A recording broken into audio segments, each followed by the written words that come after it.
Alright, welcome back to my channel, a place where history comes alive and the only rule is that you have to wear something. Tonight, we're diving into the book of Genesis, chapter 25, and following the wild ride of Jacob. Now, quick question before we dive in. If you were hanging out with your crew and suddenly saw a shooting star, what would you wish for? Come on, don't hold back. Is it world domination, endless pizza, or maybe the ability to speak fluent squirrel? Drop your wishes in the comments. I'm dying to know. So, Jacob's story kicks off when his parents, Isaac and Rebekah, are totally clueless about where their sons will end up. But God's got the inside scoop, and he's dropping hints like cryptic text messages. During a routine family dinner, God whispers to Isaac, "My son Jacob will inherit your house and all your blessings. As for you, Esau, you will live by the sword and will serve your brother."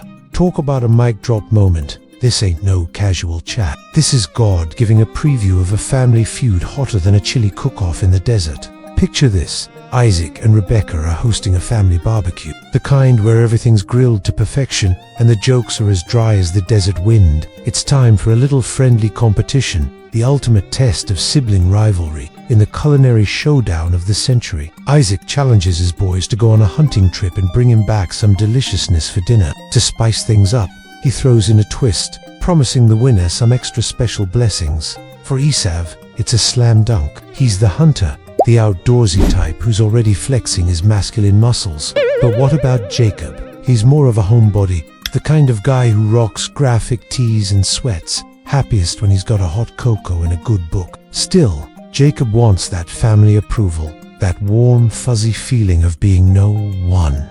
And let's face it, he's got brains on his side. You're stepping into the heart of the action now, the wilderness around Mount Seir. The air is thick with anticipation as Esau returns from his hunting trip, his face flushed with victory, and then he pulls out his prize catch to savory-looking haunches of game. Isaac is drooling already, but wait, who's this sneaky guy slipping into view? It's Jacob, his eyes twinkling with mischief. Now, historically, historians tell us this scene wasn't just about food. It was a ritual. Isaac was probably sharing part of his blessing, a symbol of passing on the family legacy. So, in a world where meals weren't just about eating, they were about identity, Jacob steps in and shakes things up. Here's where things take a turn. Jacob, the underdog, hatches a plan that's equal parts genius and boundary pushing. He convinces his tired and hungry dad that those two big dreams of meat are actually his own cooking. He piles on the flattery, the red carpet treatment, and even throws in some disguise to make sure his dad doesn't realize he's been tricked. Historians think this wasn't just about Jacob being a trickster. It was about survival. Isaac was old school, and Jacob knew he'd always be second best in a hunting competition. So, he played his cards close to the chest and won in a way nobody saw coming. As the centuries pass, this family drama echoes through time, influencing empires and shaping our faith. The thing is, while Jacob won the meal, he also broke a cardinal rule in family dynamics. You don't mess with the elder's blessing. It's like stealing the last slice of pizza from a grandparent. You just don't. That's where the family feud really heats up, because Esau, when he realizes what's gone down, is not Mr. Rogers after a cup of coffee. He lets loose a torrent of anger that could probably shake the desert sands. It's raw, it's primal, and it's understandable. But Jacob, bless his cunning heart, had a plan for that, too. He offers his brother a deal, a classic Jacob move. The problem is, these negotiations aren't happening in a boardroom. They're playing out against the backdrop of a simmering feud. And we're talking about a time when deals were sealed with handshakes, not legal teams in fine print. Now, picture this. You're in a world where family squabbles aren't just annoying, they're an all-out brawl. Back in Jacob's day, feuds weren't settled with therapy sessions. They went down in the wild arena of survival. It was a dog-eat-dog world, literally. And in the rough-and-tumble rules of the desert, it's not about who's right, it's about who can fight better. In the midst of this chaos, God drops another truth bomb, shifting the narrative from a simple family feud to a full-blown spiritual showdown. The odds are stacked against Jacob, a target on his back bigger than a birthday cake. He has got a brother who has more ticked off than a kicked hornet, and a family legacy that is heavier than a sack of potatoes. The stakes are it's not just about land or livestock. It's about who carries the torch of God's promise. The air is charged with tension as Jacob packs his bags and hightails it out of town, leaving behind the scent of betrayal and the echo of his father's booming voice. You can practically feel the heat of the desert sun baking the earth, and the fear that is making Jacob's heart race faster than on a hot date. And let's rewind a bit. We talked about names and how they held serious weight back then. Well, Jacob's next move is a total name game. He's heading to Paddan Aram, his mom's family turf, and he's looking for a wife. But here's the catch. His choice has to be approved by his dad. And to navigate this minefield, Jacob needs a wingman. Enter Laban, his mom's brother, a guy who's not exactly known for his stellar reviews on Tinder. But hey, in the world of arranged marriages, it's not about sparks flying, it's about families linking arms. As you walk alongside Jacob, the landscape shifts from the familiar hills of Canaan to the unfamiliar fields of Haran. The air changes, too, taking on the scent of new customs and traditions. It's like stepping into a different world, one where the stars seem a bit brighter and the silence is filled with unspoken expectations. Meanwhile, back in Canaan, Esau's got a revelation that's about as dramatic as a daytime talk show reveal. Turns out, he's just realized he might have made a mistake. I mean, who hasn't been there? You let your emotions get the best of you and then bam! Regret hits harder than a rogue frisbee to the face. It's too late though. Jacob's already slipped past his brother's forgiving window, and when Esau comes calling, offering a truce with the charm of a used car salesman, Jacob's not having it. This is Jacob's big wake-up call. His carefully constructed walls are starting to crumble, and the weight of his actions is settling in like a bad case of desert-baked concrete. Suddenly, his charades don't feel so clever and his tricks seem more like desperate moves than slick strategies. The guilt is a heavy cloak on his shoulders, making each step feel like trudging through ankle-deep. With a heavy heart and a backpack full of regrets, Jacob sets out on his 7-day trek back to Canaan. Each mile is a confession, each step a promise to change. His destination, the family altar, a place where promises are made and tears are shed. It's a journey of atonement, a pilgrimage to mend not just his relationship with his family, but his relationship with himself. It's the kind of story that hits home, reminding us that even in the face of our greatest fears, even when we stumble and fall, there's always a chance to rise, to seek forgiveness, and to hope for a second chance. So as you stand there watching Jacob retrace his steps, remember that sometimes the journey back isn't just about the destination. It's about the transformation that happens along the way. It's about the realization that even when the path seems bleakest, hope is a stubborn weed that refuses to be buried. But as Jacob stood there contemplating his future, his reflection was interrupted by a sudden commotion. Emerging from the darkness, his eyes wide with urgency, was none other than Laban, his mother's brother. With a mixture of excitement and apprehension, Jacob followed Laban's lead, finding himself enveloped by a world of unfamiliar faces and customs. As days turned into weeks, Jacob found himself increasingly drawn to Rachel, one of Laban's daughters. Her laughter echoed like wind chimes in the marketplace, and her spirit shone brighter than the midday sun. But it wasn't all smooth sailing. His uncle Laban, a master manipulator, had a knack for turning simple transactions into tangled messes. Throughout the following years, Jacob's life took a series of unexpected turns, marked by both triumph and tribulation. He wrestled with his own desires, grappled with family betrayals, and forged deep bonds of friendship and loyalty. Through it all, he discovered a strength within himself that he never knew existed. Then came the pivotal moment when God spoke to Jacob, urging him to return home. The journey back to Canaan was not just a physical one, but a spiritual awakening. It was a time for reflection, repentance, and a renewed commitment to his faith. Upon his arrival, Jacob's reunion with his family was a mix of joy and sorrow, reconciliation and forgiveness. As the generations passed, Jacob's legacy continued to unfold, shaping the course of history and leaving an indelible mark on the world. His story became a testament to the power of faith, the complexities of family, and the enduring strength of the human spirit. If you enjoyed Jacob's tale and want to explore more captivating stories from history's grand tapestry, I invite you to check out the rest of my content. Don't forget to hit that subscribe button, so you never miss out on new adventures. Until next time, keep asking questions, keep seeking answers, and above all, keep your hearts open to the wonders that await you. Isaac's plea for Rebekah. Isaac prays tirelessly for Rebekah's barrenness, defying despair to secure God's promise. What's the best comeback you've ever snagged? Drop it in the comments below, because today we're serving up spicy retorts and biblical proportion. Genesis chapter 25 verses 21 to 34. Do you ever get tired of people thinking you're defined by your looks? Like your style, your hair, even your height. It's exhausting. So imagine being called hairy and then having someone think that's cute. That's like getting a nickname because of your forehead. Come on. Well, Jacob had this issue, and no, he wasn't referring to his Instagram bio. So here's what went down. Isaac and Rebekah were chilling in their house when they got a surprise visitor. A friend from the neighborhood named Phyllis. She came to introduce her son, a suitor named Ishmael, and hinted that maybe he could marry Isaac and Rebekah's daughter, a girl named Leah. And here's the kicker. She suggested that Leah should wed Ishmael before her younger sister, Rachel, because Leah was older and prettier. Now, I know what some of you are thinking, but prettier. What was she looking at? Jokes aside, Rebekah must have been like, wait, hold up, you think I'm supposed to hook my daughter Leah up with someone else's son?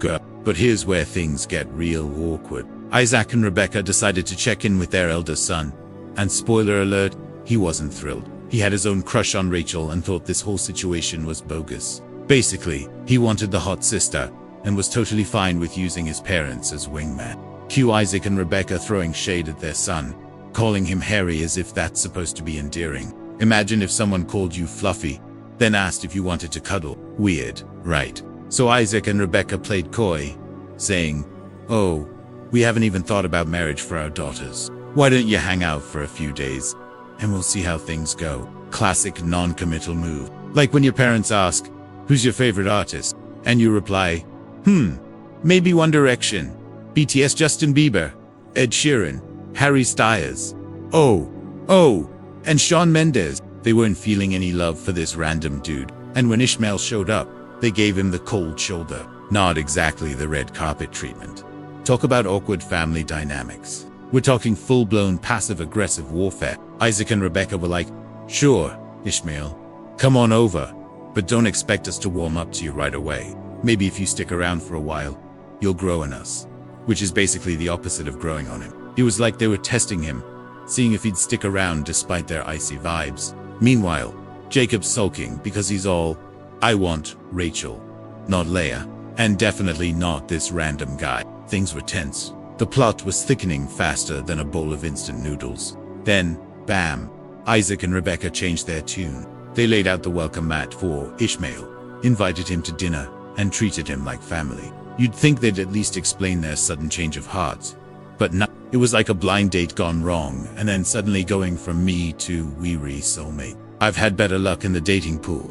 So Ishmael was all, "Whoa, what gives? Are these folks playing hardball or what?" Here's the thing. Marriage wasn't just a social event back then.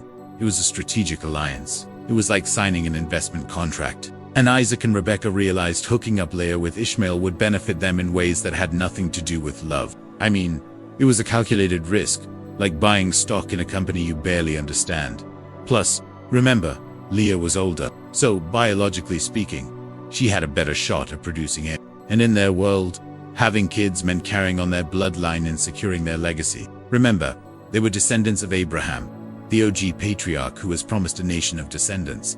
It was like the ultimate legacy project. And given their track record of waiting 20 years for kids, every option was on the table. Even though the whole situation was messy, Isaac and Rebekah figured Leah and Ishmael could make it work. After all, they were both from the same tribe. It was like arranging a blind date between two friends from high school who coincidentally liked each other. On paper, it seemed fine. But we all know how those high school romances usually pan out, don't we?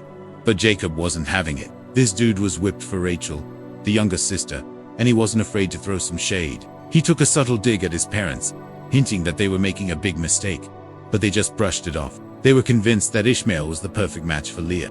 Meanwhile, Jacob had other plans. He didn't want Leah.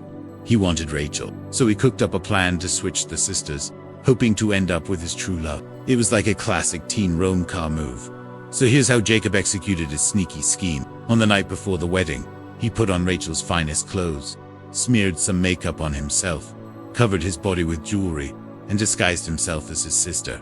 Talk about commitment. This wasn't a spur-of-the-moment decision. He'd been planning this switch for a while. Then he casually strolled into his parents' room, all dolled up like Rachel, and whispered, "Hey, parents, where's Rachel? I need to use the bathroom." Being the clueless parents of the year, Isaac and Rebecca didn't question it. They were too busy daydreaming about grandchildren to notice that Jacob was sporting a wig and extra eyeliner. They were like, "Yeah, sure, honey.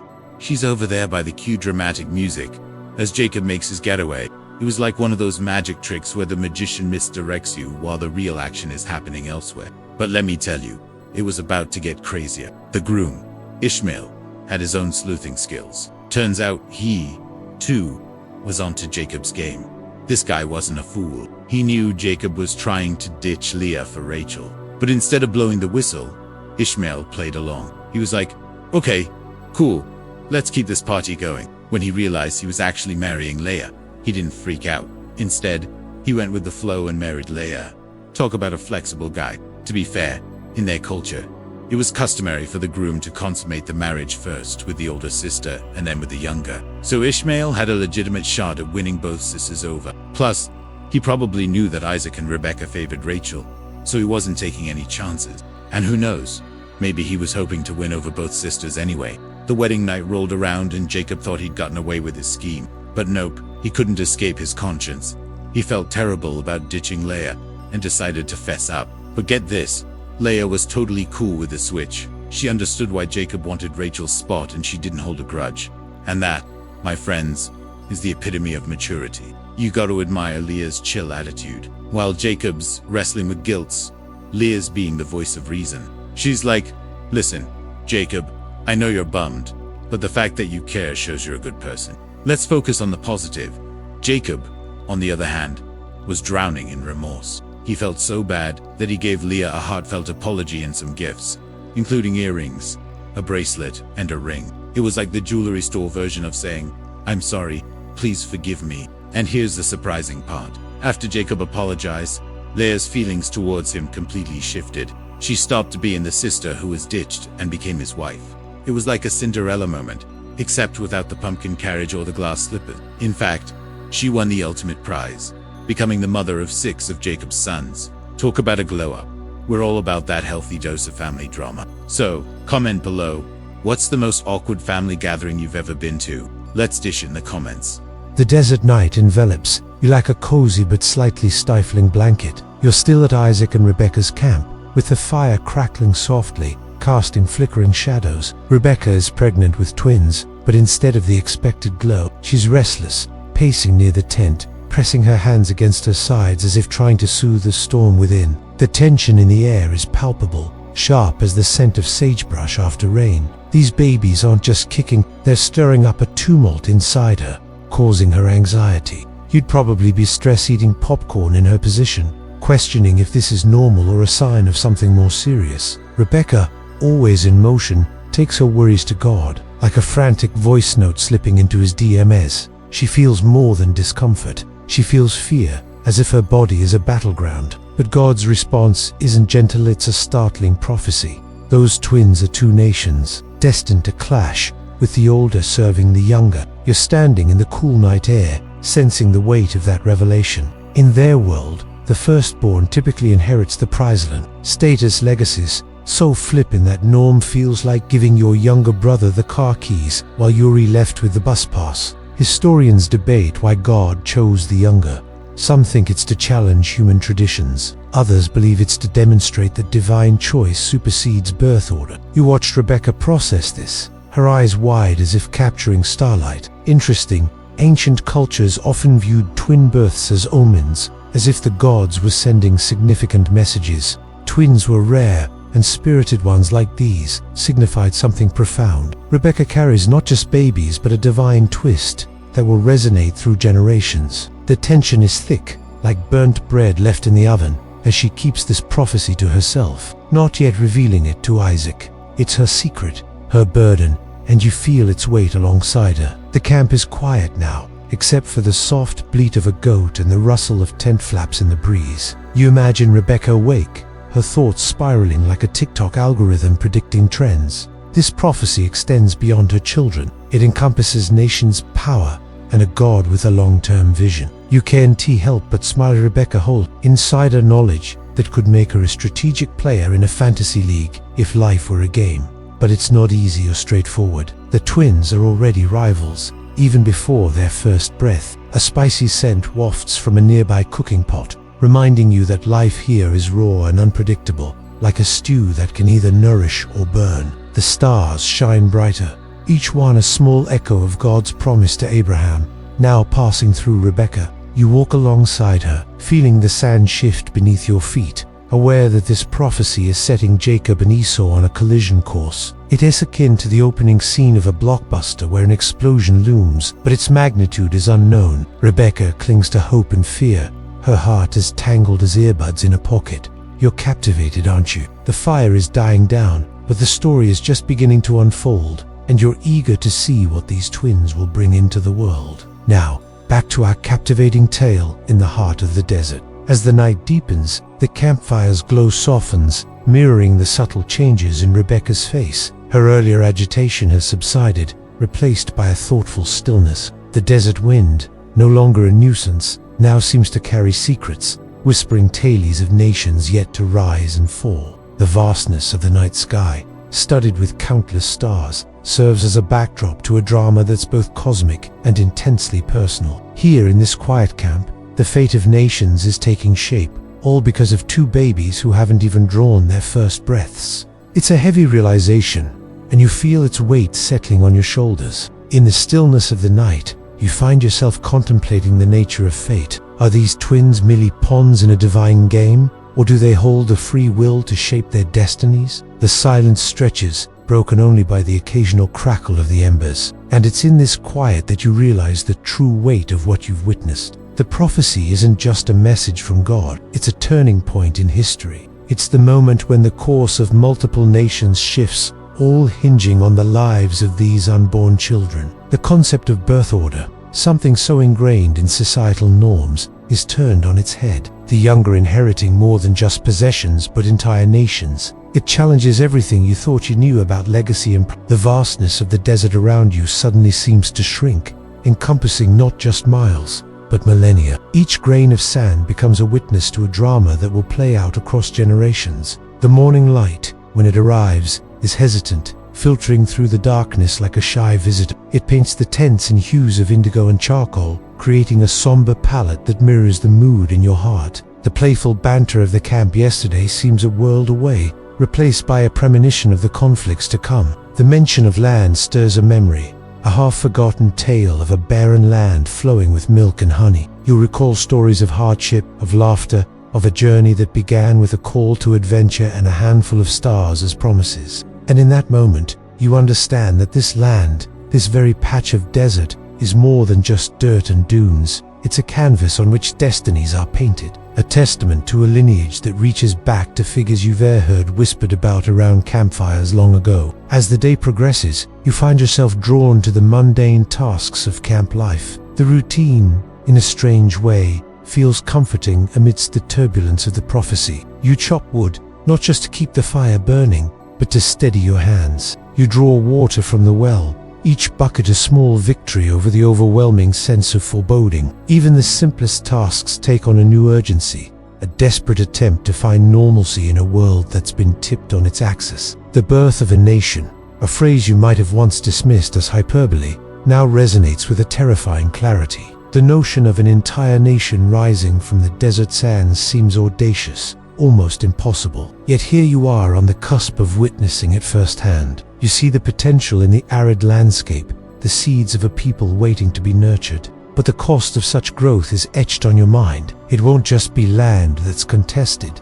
but identity, religion, and perhaps life itself. Isaac, usually a beacon of tranquility, seems distant, lost in his own thoughts. You notice the lines etched deeper on his face, the haunted look in his eyes. You wonder if he, too, is grappling with the echoes of the night before. The twins, oblivious to the shadow looming over their heads, stir playfully inside their mother. The stark contrast between the innocence of life and the harsh realities of fate are a painful reminder of the world's complexities. You yearn for a simpler time when the most pressing worry was the next meal or the next step on the journey. The prophetic words hang in the air, unspoken but omnipresent. They serve as a constant refrain in the background of your daily life, shaping every decision, every interaction. And then there's Rebekah, the embodiment of both strength and vulnerability. The burden of knowing too much weighs heavily on her, yet she carries it with a stoic grace. In her eyes, you see the conflict raging,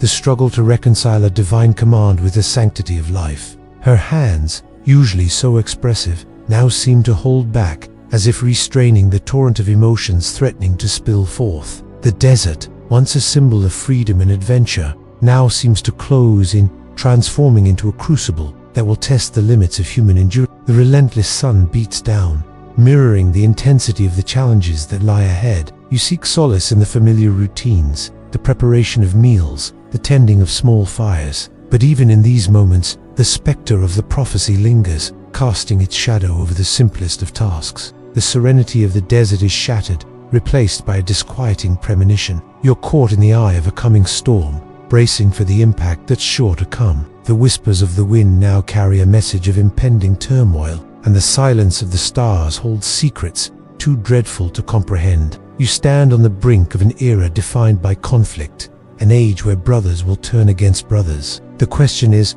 who will rise from the ashes, and how will they reshape the world? Oh, dear viewer, we've come to the end of another captivating episode. If you found yourself engrossed in this tale, don't forget to show your support. Your engagement fuels our creativity, allowing us to transport you to more realms of imagination. Until next time, may your journey be filled with as much intrigue as the path ahead of our heroes. And when the time came for Rebekah's children to be born, it came to pass that the first came out red, and he was all over, and he was called Esau. And afterward his brother came out, and he took his heel in his hand, and he was called Jacob.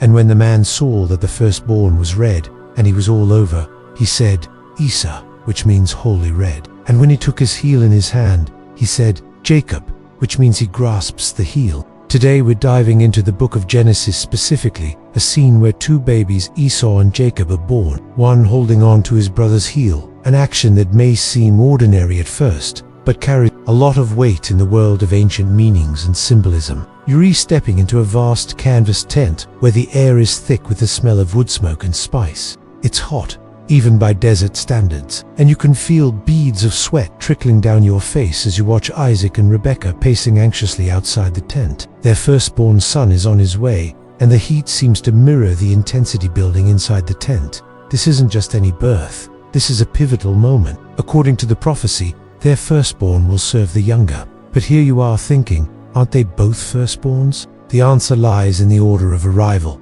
and the heat is starting to get to you. Let's rewind a bit. The story unfolds in the land of Canaan, where Isaac and Rebekah are busy building their lives. They've got a flock of sheep, some cattle and goats, and their days are filled with tending to their animals and praying for a child. But it hasn't been easy. For 20 long years, Rebekah remained childless, and the pressure is on. Not only are there societal expectations, but also a divine promise hanging in the balance. Abraham, Isaac's dad, had received a prophecy that his descendants would become a great nation. But so far, no babies meant no future for that promise.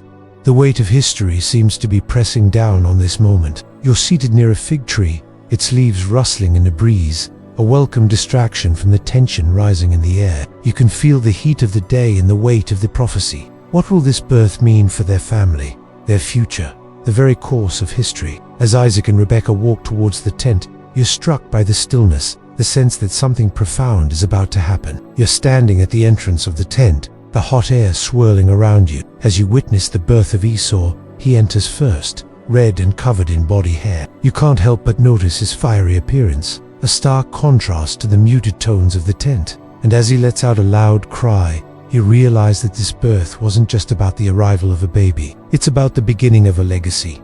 But it's not over yet. You're still standing at the opening of the tent, the air thick with anticipation as you await the arrival of the second twin. When Jacob emerges, you notice something unusual. His hand is wrapped around his brother's heel, and in that instant, you understand that this birth has taken a twist, a literal twist of fate. Baby Jacob is grabbing onto his brother, and you're not sure if it's a coincidence or something more. The birth of a legacy. The twins are born, and the older one grabs his brother's heel, leaving you and everyone else scratching your head.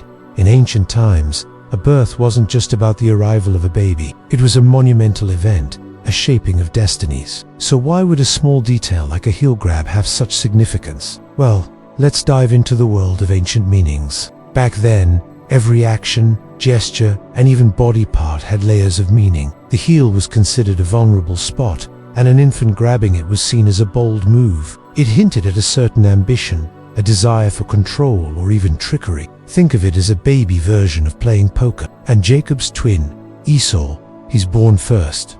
Red signifies energy, passion, and in ancient cultures, redheads were often associated with strength and a fiery spirit. So when Esau bursts out first, it's like nature is setting the tone for his character. And then comes Jacob, the thinker, the strategist, the one who prefers to plan his moves rather than make impulsive decisions. He's the one who takes hold of that heel, literally foreshadowing his tendency to scheme and manipulate his way to success. You're sitting under a gnarled oak tree, its branches providing shade as you ponder the deeper meaning behind Jacob's heel grab. Was it a mere reflex, a random action by an infant, or was it a glimpse into his future behavior? The elders in the camp gather around, sharing stories of how similar actions by infants have turned out in their adult lives. Some speak of bravery, others of cunning, but most agree that it's too early to tell. You look up at the oak tree, its sturdy trunk and strong branches, a testament to the power of nature, and you wonder how these boys will grow. The birth of prophecy.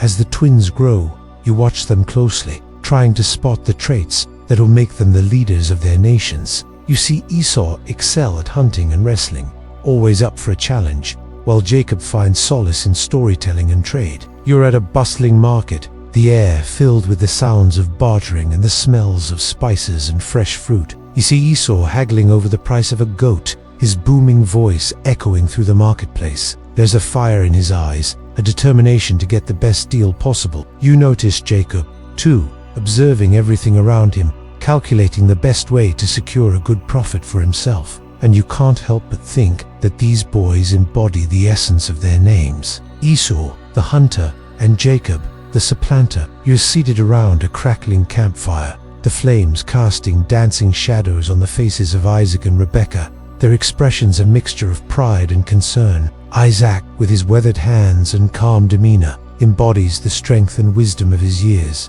Rebekah, with her sharp gaze and graceful hands, radiates a quiet power. You're captivated by their story, the way their lives have been shaped by the very prophecy that hangs over their sons. You can feel the tension building, the knowledge that their sons' destinies are intertwined, that they must find a way to coexist despite their differences. You're gazing up at the star-studded sky, the vastness of the universe humbling you as you ponder the question on everyone's mind: will the prophecy be fulfilled? Will the younger son indeed end up serving the elder? You're lost in thought when suddenly a shooting star streaks across the night sky, leaving a trail of sparkling light in its wake. Some say it's a fallen angel, others a fallen star. But you can't help but think it's a sign, a symbol of hope, that perhaps the path ahead is not as fixed as they think. You're standing beside Isaac as he lays his hands on his sons' heads, his eyes filled with love and hope. The weight of the blessing he's about to bestow upon them settles heavily on his shoulders. You feel the presence of the divine, the weight of history, and you know this moment will echo through generations. Well, thanks for joining me on this journey through the story of Jacob and Esau's birth. Remember that every small detail, every gesture has a deeper meaning, and sometimes those meanings can shape entire destinies. Don't forget to subscribe and stay tuned for more stories. Until next time, keep an eye out for the signs in everyday life, because you never know what hidden meanings they might hold. The sun rises higher, baking the Canaan camp into a haze of heat and dust that clings like a second skin. As you weave through the tents, the air is thick with the smell of wool and smoked meat, marking the passage of years. Esau and Jacob have matured into young men, each forging a distinct path. You can hear the distant thud of Esau's boots, fresh from a hunt, while Jacob likely lurks in the shade, scheming or cooking. The camp mirrors a family sitcom gone awry, where sibling rivalry unfolds into destiny, with stakes higher than mere room size. Isaac favors Esau, who struts in with game over his shoulder, exuding wild strength. In contrast, Rebekah champions Jacob, drawn to his calm intellect, as if he's already planning a TED Talk. This favoritism would give family therapists a field day today. You sense the tension building, like static before a storm, as Isaac lords Esau for his kill. while Rebekah discreetly hands Jacob extra bread. Interestingly, in ancient times, parents often openly favored children who matched their personalities. Isaac loved Esau's ruggedness, while Rebekah connected with Jacob's smarts. Historians debate whether this split was cultural or simply poor parenting, but it only adds fuel to the fire, lingering by the fire pit, with smoke curling upward like it wants to escape the tension. Esau is outside, boasting about a deer he brought down with one shot. Jacob, perhaps weaving a mat or silently observing, emanates an energy of quiet confidence, like a chess player watching a weaker game. The camp buzzes with daily life: women grinding grain, children playing, but the favoritism sows discord, much like a group chat filled with The real historical moment is the widening rift that will soon splinter the family. Imagine sitting on a warm woven rug as Rebekah quietly praises Jacob, while Isaac's laughter booms from another tent, likely over Esau's latest hunting adventure. It feels cozy, yet deceptive, a family dinner where smiles mask side-eye glances. The smell of simmering stew foreshadows a deal that feels absurd. This favoritism extends beyond the personal, framing a divine plan tied to God's promise to Abraham.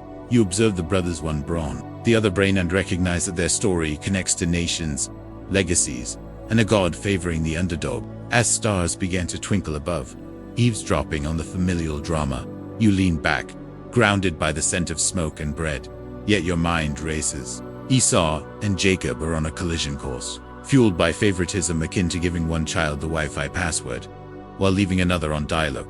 You're intrigued, right? The camp settles for the night, but the story is just beginning, like a slow-burn series that keeps you hooked. You're eager to witness how the family's bad and messy unravel into something far greater than they ever imagined. Alright, let's roll the credits for this episode titled A House Divided.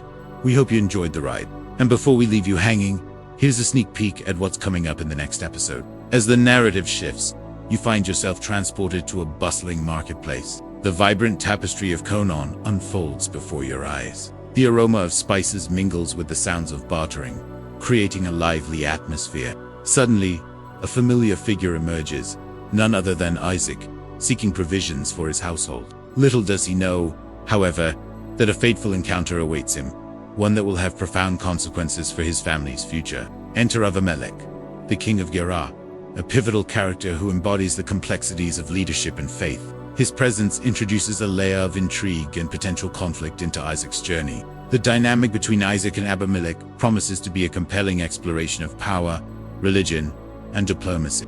And as the plot thickens, a new character enters the scene, adding another layer of intrigue to this captivating narrative. Prepare to be intrigued as we uncover the connections between these figures and the ripple effects their interactions will have on the ongoing saga. Stay tuned to find out how Isaac's simple errand escalates into a web of deceit, alliances, and divine intervention. The stage is set for a dramatic showdown where the fate of families and destinies hang in the balance. Don't miss out on the next thrilling installment. Before we continue, we have a quick favor to ask.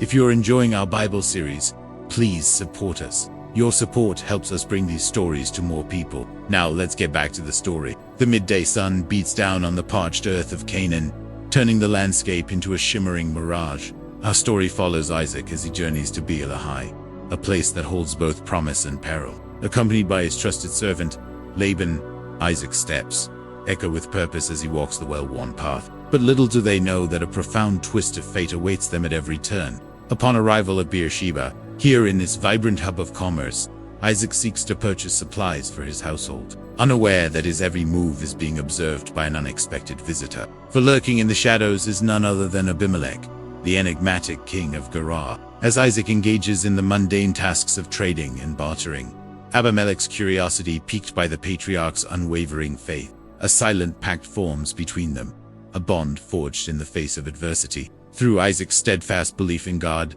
Abimelech finds himself questioning his own convictions. It is a subtle shift in perspective that lays the foundation for a complex relationship rooted in intellectual exploration and spiritual awakening. But as the sun begins its descent, casting long shadows across the marketplace, danger lurks around every corner. The appearance of a mysterious character, Nah, threatens to disrupt the fragile alliance forged between Isaac and Abimelech. With ulterior motives and hidden agendas, Nahor's presence introduces a new layer of conflict into an already precarious situation. As tensions rise, Isaac finds himself torn between his trust in Abimelech and the allure of Naor's proposition. The weight of this decision hangs heavy, for it will shape not only his immediate future, but also the destinies of his descendants for generations to come. Will Isaac stand by his word and honor his pact with Abimelech, or will he succumb to the temptations presented by Naor, risking the repercussions that may follow? In the depths of the Gerar palace, King Abimelech grapples with a moral dilemma that threatens to shatter his kingdom. Surrounded by loyal advisors such as the cunning Putiel, he confronts a difficult choice. Should he honor the covenant made with Isaac, or prioritize the welfare of his people by exploiting the opportunity? The stakes are high as Abimelech weighs the consequences of his decision, knowing that his choice will have far-reaching implications for the future of Gerar. Meanwhile, Isaac, oblivious to the turmoil brewing in Abimelech's court, continues his journey home. However, his path is fraught with peril as bands of desert raiders led by the ruthless Jethro lurk along the way. With their animosity towards Isaac growing, these relentless pursuers pose a constant threat, forcing Isaac to rely on his wits and resilience to survive. As darkness falls, Isaac seeks refuge in the familiar surroundings of his tent, but even here, he finds himself grappling with the emotional toll of his experiences. Haunted by the betrayal and deception he has faced, Isaac questions his place in a world where trust seems elusive. Despite the physical distance, the threads of fate continue to intertwine, setting the stage for a confrontation that will determine the ultimate power struggle between Isaac and Abimelech. The very foundations of their faiths will be challenged, forcing them to confront the true depths of their convictions. The question remains, who will emerge victorious in this clash of wills? Only time will tell. The arid plains of Canaan stretch as far as the eye can see, baking under the relentless sun. In this unforgiving landscape, survival depends on water, making the discovery of a hidden oasis a matter of life and death. Amidst this harsh environment, two distinct communities have emerged, each vying for control of this precious resource. On one side stands the prosperous community of Luz, nestled along the banks of the life-giving stream. Their leader, the revered elder Shechem, presides over a society that thrives on the promise of abundance. In contrast, on the other side, the nomadic tribe of Karen struggles to eke out an existence amidst the unforgiving terrain. Under the guidance of their chieftain, they navigate the treacherous landscape in search of sustenance. As the sun climbs higher in the sky, tensions rise between the two factions, each convinced of their own righteousness. The stage is set for a collision of cultures, a clash that will test the limits of human endurance and the depths of their unquenchable thirst. Caught in the crossfire of this conflict are ordinary individuals whose lives become a pawn in the larger game of power and survival. Among them is Jacob, a young man yearning for a life beyond the confines of his tribe. Destined for greatness, he carries within him the legacy of his forefathers, unaware of the challenges that lie ahead. Meanwhile, on the opposite side, Esau, a skilled hunter and warrior, embodies the rugged spirit of his nomadic tribe, bound by duty and loyalty. He prepares to defend his people's way of life against the encroaching threat of the settled community. As a thirst for power and control intensifies, the delicate balance of peace hangs precariously in the balance. The fate of entire communities rests on the decisions made by their leaders. Will wisdom prevail, or will the thirst for dominance consume them all? Only time will tell. Stay tuned for the next gripping episode in our series. Where will Isaac's journey lead him? Will he uphold his word or be swayed by tempting offers? Find out in the next installment. Join us and continue to explore the profound narratives of faith, leadership, and human resilience that will keep you on the edge of your seat. Dive into the captivating world of storytelling, and don't forget to subscribe for more updates. Until then, let the echoes of faith guide you. Esau's birthright bargain source. Birthright bargain. In the bustling heart of the Canaan camp, where tents that landscape like scattered pebbles and the air vibrates with the murmur of family life, a peculiar deal is about to go down. Picture this: you're lounging near a tent as the sun dips below the horizon, setting the sky ablaze with hues of orange and purple. The evening air is thick and warm, infused with the smoky scent of cooking fires and the faint aroma of simmering lentils. Laughter echoes from nearby tents, blending with the bleating of goats and the rhythmic clink of clay pots. It's a quintessential camp scene, serene and bucolic, until a sudden flurry of movement breaks the tranquility. That's when you spot him. Esau, flushed and sweaty, charging through the camp like a man possessed. His breathing is heavy, his muscles taut with exertion, and he looks like he just sprinted through the wilderness. And you know what they say? Curiosity killed the cat, but satisfaction brought it back. So let's explore this riveting tale together. Let's dive into the captivating narrative. Imagine yourself sitting beside a tent, the day's heat still lingering in the ground, the fabric of the tent offering a comforting warmth. You find yourself surrounded by the sounds of family life, children giggling, goats bleating, and the gentle clink of clay pots. A scene of rustic domesticity unfolds before you, a testament to the simple yet resilient lives of the Canaanite people. You're captivated by the rhythm of their existence, the ebb and flow of daily routines that have been echoed across generations. Suddenly, a new sound cuts through the air, the heavy breathing of someone racing towards you, rapidly approaching your tent. The sound grows louder, more urgent, and before long, you see a figure emerge from the tents behind you. It's Esau, and his appearance is striking. His face is flushed. Beads of sweat trickle down his forehead, and his muscles are tensed as if he's just come from a long and arduous run. There's a wild look in his eyes that speaks of desperation, and his clothes are rumpled and unkempt. It's clear that he's been through a lot, and he's not alone. Following close behind him are others from the camp, drawn to this display of urgency and distress, their faces etched with concern and curiosity, mirroring the questions that arise in your own mind. What has caused this sudden change in Esau? Why is he so agitated? And what has compelled others from the camp to follow him here? As they gather around you, the air crackles with anticipation. They're starving, their stomachs growling louder than a cranky camel, and their hunger is palpable. The sight of their empty bowls and the gaunt look in their eyes tug at your heartstrings, reminding you of those times when hunger has dulled your own senses and clouded your thoughts. You can almost feel their desperation seeping into your bones, urging you to do something, anything to alleviate their suffering. But there's a catch, a twist in this tale that adds a layer of complexity to their plight. Despite their hunger, there's an air of recklessness about them, a willingness to take risks that borders on impulsivity. You sense that they're driven by a force beyond mere hunger, a mix of desperation and recklessness that makes their actions all the more unpredictable. The scene shifts now to the tent's entrance, where Jacob calmly stirs a pot of fragrant red lentil stew. The aroma is intoxicating, a symphony of spices and flavors that tease your taste buds and make your mouth water. It's the kind of meal that feels like a warm embrace on a cold day, both comforting and nourishing. You can almost taste the soft, creamy lentils, the rich, savory broth, and the perfectly seasoned blend of spices that danced on your tongue. It's a feast for the senses, a celebration of culinary delights that seems at odds with the desperation unfolding before you. Jacob's demeanor is one of calm focus, his movements slow and deliberate as he tends to his pot. There's a quiet confidence about him, a sense of control in the face of the chaos that surrounds him. It's a stark contrast to the frenzy of those clamoring for food, a reminder that not all is lost in this world of hunger and desperation. As Jacob stirs his pot, he turns to those gathered outside the tent, his gaze steady and unwavering. With a quiet voice that carries a hint of authority, he offers them a proposition that will change everything. He proposes a trade,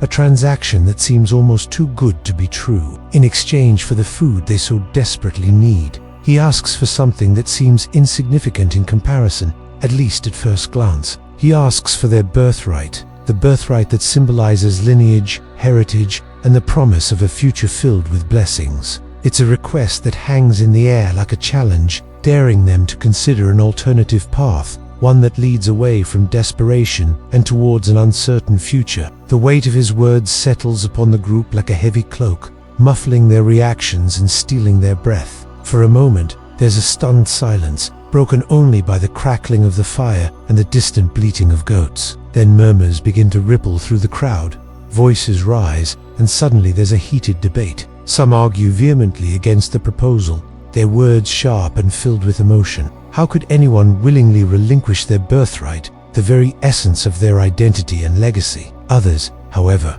see the logic in Jacob's words. They've been stripped of their dignity, reduced to their basest needs. What more do they have to lose? The argument intensifies, the emotions raw and unfiltered. The birthright, once a symbol of hope and continuity, now becomes a pawn in a desperate gamble. As you watch this internal conflict unfold, you find yourself questioning what you would do in their place. Would you hold fast to your traditions and values, or would you be willing to make the ultimate sacrifice in the face of hunger and despair? As the debate rages on, a sense of foreboding settles over you, a feeling that this exchange is not merely about food and lineage, but about something much deeper, something that will reverberate through generations to come. The story unfolds like a Greek tragedy, fraught with choices that seem both understandable and deeply flawed.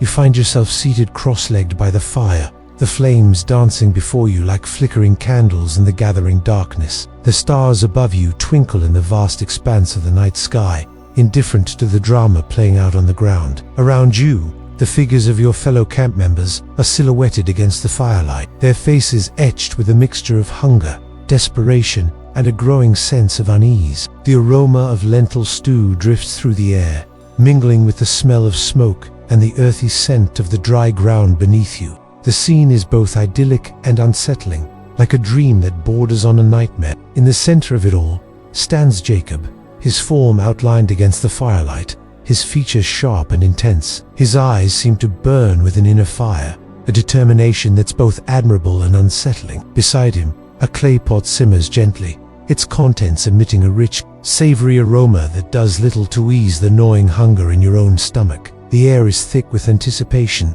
the silence broken only by the crackling of the fire and the occasional bleating of a goat in the distance. Suddenly, Esau emerges from the shadows of a nearby tent, his form tall and muscular, his gait confident and assured. But there's a change in him, a restlessness that sets him apart from the calm figures gathered by the fire. His eyes, usually sparkling with mirth and adventure, now hold a haunted look, a reflection of the turmoil within him. He's disheveled, his clothes rumpled as if he's been through a great deal of distress. His skin is flushed, and there's a sheen of sweat on his upper lip, hinting at the struggle he's endured to reach this point. As you watch, transfixed by the drama unfolding before you, a profound realization dawns on you. This is not just a story about hunger and desperation, nor is it merely a tale of cunning and deceit. It's a story about the depths of human experience, the complexities of family bonds, and the enduring power of choice. You're witnessing a turning point in their lives, a moment that will shape their destinies and echo through generations to come.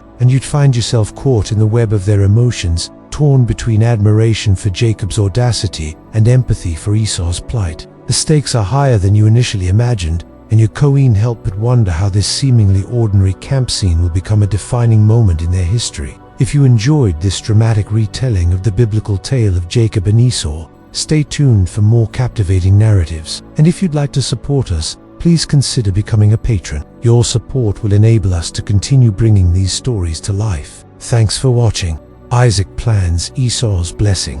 Blind Isaac prepares to bless Esau, unaware of the brewing deception. Let's continue exploring Genesis chapter 27, where it gets fascinating. Grab your Bibles and let's get started. Now, if you're new here, be sure to hit that subscribe button so you never miss out on any of our thought-provoking discussions. And if you're a fan of what we do, why not leave us a like to help us keep bringing these videos to life? Alright, let's get into it. As we pick up the narrative, the desert night has enveloped the QAnon camp like a velvet curtain, the cool air carrying the faint scent of dust and roasted meat from a dying fire. We find ourselves perched beside Isaac's worn and patched tent, our attention fixed on the old man within. His gravelly voice drifts out to us, each word carrying the weight of his years. Isaac, now old and blind, finds himself increasingly reliant on the sounds and smells that surround him. It's as if the world has narrowed down to this small circle of existence. We can practically feel the passage of time on our skin like the slow fade of a fading ember. In this moment,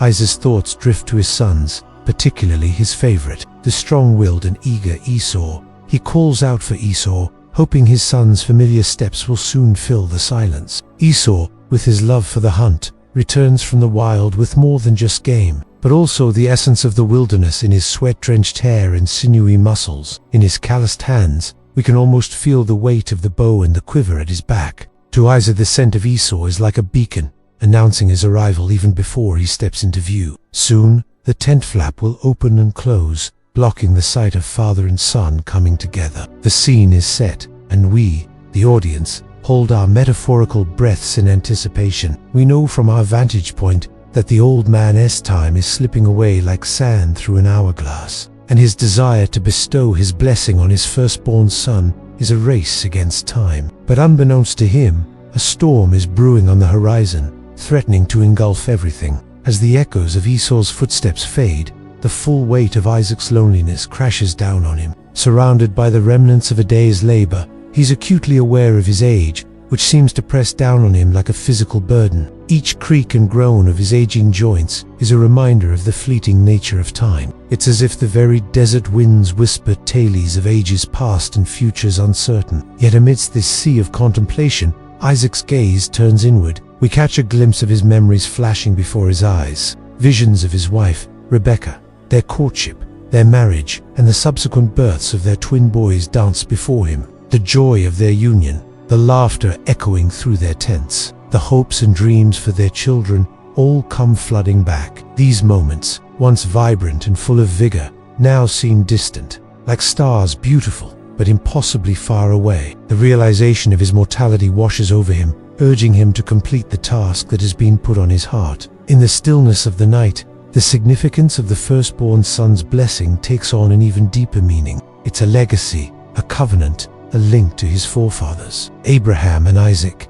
It represents the continuation of their lineage, the passing of the torch, if you will. The promise made to Abraham echoes in Isaac's ears, amplifying the weight of his decision. All of this underscores the urgency of the situation. Time is running out. He needs to act quickly and decisively to ensure that the blessing, the birthright, is passed on to his chosen son. This isn't just a ceremony, it's a ritual, a sacred duty, a race against the inexorable march of time. With this newfound clarity, Isaac steels himself. His blindness becomes a metaphor for his limited time. He reaches out, not physically, but emotionally, waiting for his son to bring him the tangible proof of the hunt. It's a test of faith, of trust, of loyalty, and only his firstborn can pass it. And so he waits. The old man waits, alone in his tent, surrounded by the ghosts of memories, the weight of his lineage pressing down on him, and the ticking clock of time urging him on. But here's the thing,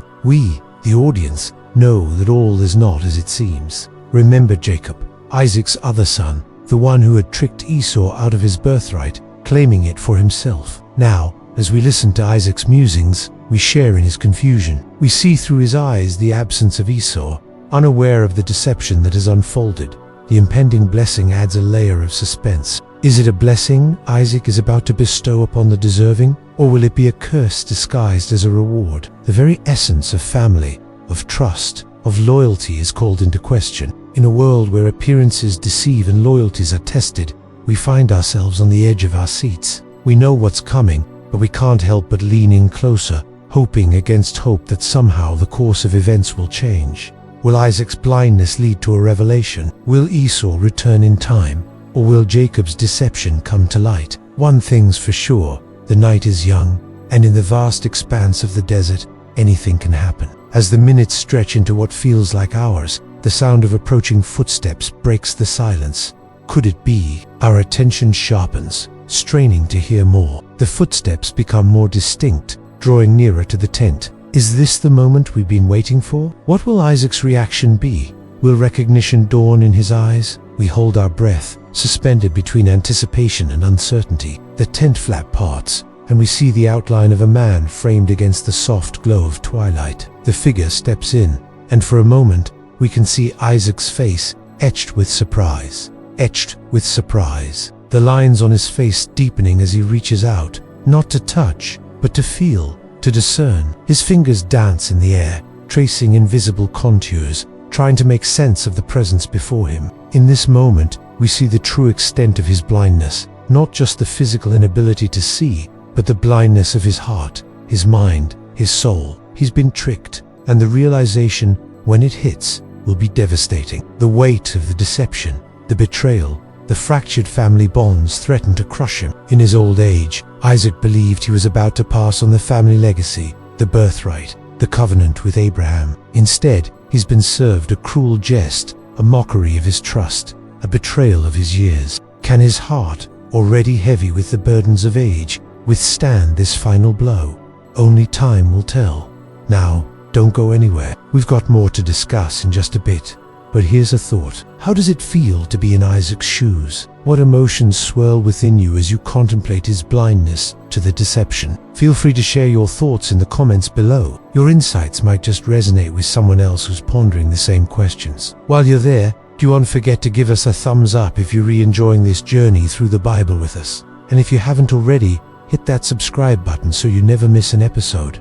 Your support means everything to us. Now, let's get back to the story. As the full weight of the deception settles upon Isaac, we can only imagine the turmoil that rages within him. His trust, his innocence, his very faith is shaken to its core. The realization that he's been taken advantage of, manipulated, deceived, floods him like a tidal wave. In that small tent under the vast canopy of the night sky, Isaac experiences not just a physical darkness, but a darkness of the soul. The betrayal cuts deep, deeper perhaps than he could have ever imagined. Not just because of the loss of the birthright, but because of the breach of trust between father and son. The realization that his own flesh and blood would deceive him, betray him, use him as a bitter pill to swallow. Yet amidst the bitterness, there's a flicker of humanity, a spark of understanding.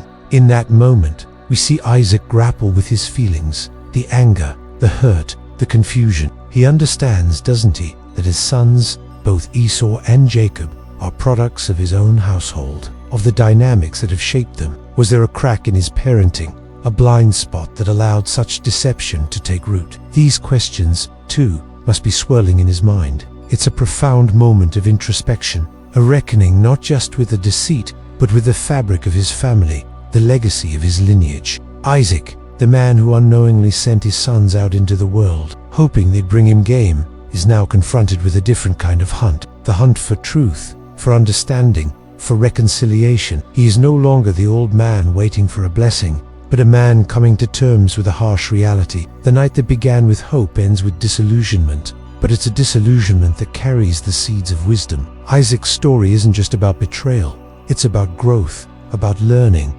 about evolving. In the darkest moments, there's always a glimmer of light, a possibility of understanding, a chance for a new beginning. And in Isaac's case, that new beginning comes with the dawn, bringing with it the promise of a fresh start, a chance to mend the broken pieces and rewrite the narrative. And that, dear friends, brings us to the end of today's episode.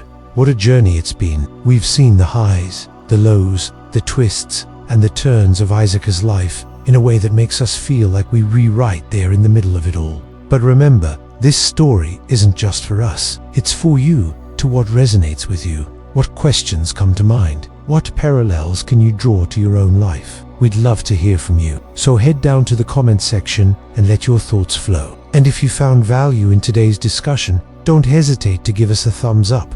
It means a lot. Until next time, stay curious, stay engaged, and above all, stay blessed. Rebekah's cunning plan, Rebekah's schemes to secure Jacob the blessing, driven by prophecy and preference. The desert wind carries the scent of wood smoke and a hint of game as you watch Esau stride confidently towards the tent. He looks every bit the accomplished hunter, unaware that he's just smited into a blind spot in his family's story. Rebekah has always favored Jacob, much to the chagrin of their eldest son, who's feeling particularly aggrieved right now, because in addition to being passed over for the blessing, he's also just come back empty-handed from a hunt, which must have been awkward. Meanwhile, Jacob is up to his usual sneaky self, skulking around the tent like a guy whose hoodie has just seen better days.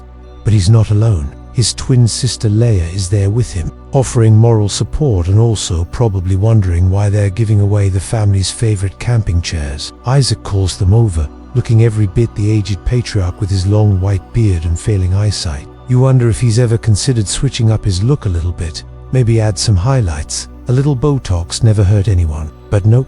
Here he is sticking to the same tired old dad bod, even though he's got the family's collective destiny riding on this moment. You notice Leah fidgeting, probably because she's about to be thrust into the family business, which is a shame because today she's rocking an outfit that says "Leave me alone, I'm busy being awesome." But since she's got a front row seat to this train wreck, you might as well appreciate her ensemble, complete with hands-on headpiece and a necklace made from small pebbles. It's giving I woke up like this, but with more effort. Plus, she's about to break one of the cardinal rules of lying: never involve a twin, unless they're identical, in which case you should still probably keep your mouth shut. Isaac lays out his expectations. The ritual starts with washing his feet, which sounds kind of nice until you realize he is about to be the recipient of a foot massage from his oldest son, who's still pissed about the whole inheritance thing. To make matters worse, Isaac's vision is going, so when Esau approaches, he mistakes his brother for Jacob.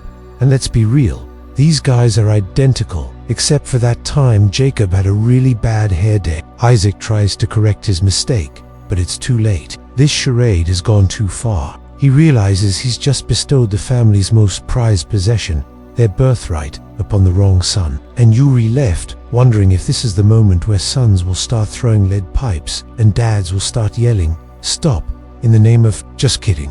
No one does that anymore. But as Isaac grapples with his mistake, you find yourself questioning everything you thought you knew about this family. Like, did no one else think it was weird that the twins looked identical but had completely different personalities? Or how come no one noticed that Isaac was losing his sight? Did he just never get around to updating his driver's license picture? It's moments like these when you realize being omniscient would actually be pretty convenient. Like you did know when someone was planning to betray you with your own wife, or if your eyesight was failing, or if your sons were gone, try to off you, so they could collect on your life insurance. Now, while Isaac is busy regretting his earlier foot massage, Rebecca comes up with a plan B. She knows the blessing can't be taken back, but she's not about to let it go to waste. She sends Jacob to get 2 goats, probably because she's about to put them in a very awkward position, and instructs him to dress like a hairy wild man. Which sounds like solid advice if you're headed to Coachella, but might not be the best choice for infiltrating your own father's blessing ceremony. You've got to hand it to her though. This woman is committed. Her scheme might have failed, but she's not about to let her youngest son's dreams go to waste. So while Isaac fumes about his stolen blessing, you find yourself rooting for Rebecca, who's about to launch Operation Redo. Back at the tent, she is busy concocting a new plan, and you can tell things are getting serious because she has called Jacob aside for a chat. Now, usually when a mom calls her kid aside, it's for a quick clean your room, you dirty animal, or don't forget to take out the trash, you filthy animal. But this time it's a full-on intervention, and you're sitting in the front row, eavesdropping like the world's most invested stalker. She tells Jacob to get 2 goats, slaughter them, and use the skins to cover some meat, making it look like a hairy wild animal carcass. Now, if you've ever tried to skin a goat, let alone 2, you know that this is no small task. But Jacob's mom is not the type to suffer fools, so he probably doesn't have much of a choice but to go along with it. As you watch him trot away, you can't help but wonder how many lives would have been spared if he'd just stayed in accounting. Back at the tent, Rebecca is knee-deep in goat guts, and you can practically smell the metallic coppery scent from here. But she's not just any old goat gut cleaning mom. She is on a mission to secure her son's future, and she is not about to let a little thing like is it kosher get in her way. With the precision of a seasoned chef, she prepares the carcass, ensuring it looks as realistic as possible. You're on the edge of your seat, wondering if Jacob Escon pull off his disguise and if Isaac Escon fall for it. As he approaches, see the familiar furrow in his brow, the one that usually precedes a gruff "get away from my lentil stew, you filthy animals." But this time it's different. There's a vulnerability in his posture, a weariness in his eyes that makes you realize he's not just an irritable dad. He's a man who's lived a lifetime of stories, each one adding a wrinkle to his brow, each one telling a tale of adventure, loss, and faith. When he takes a bite and asks for a blessing, you know things are about to get real.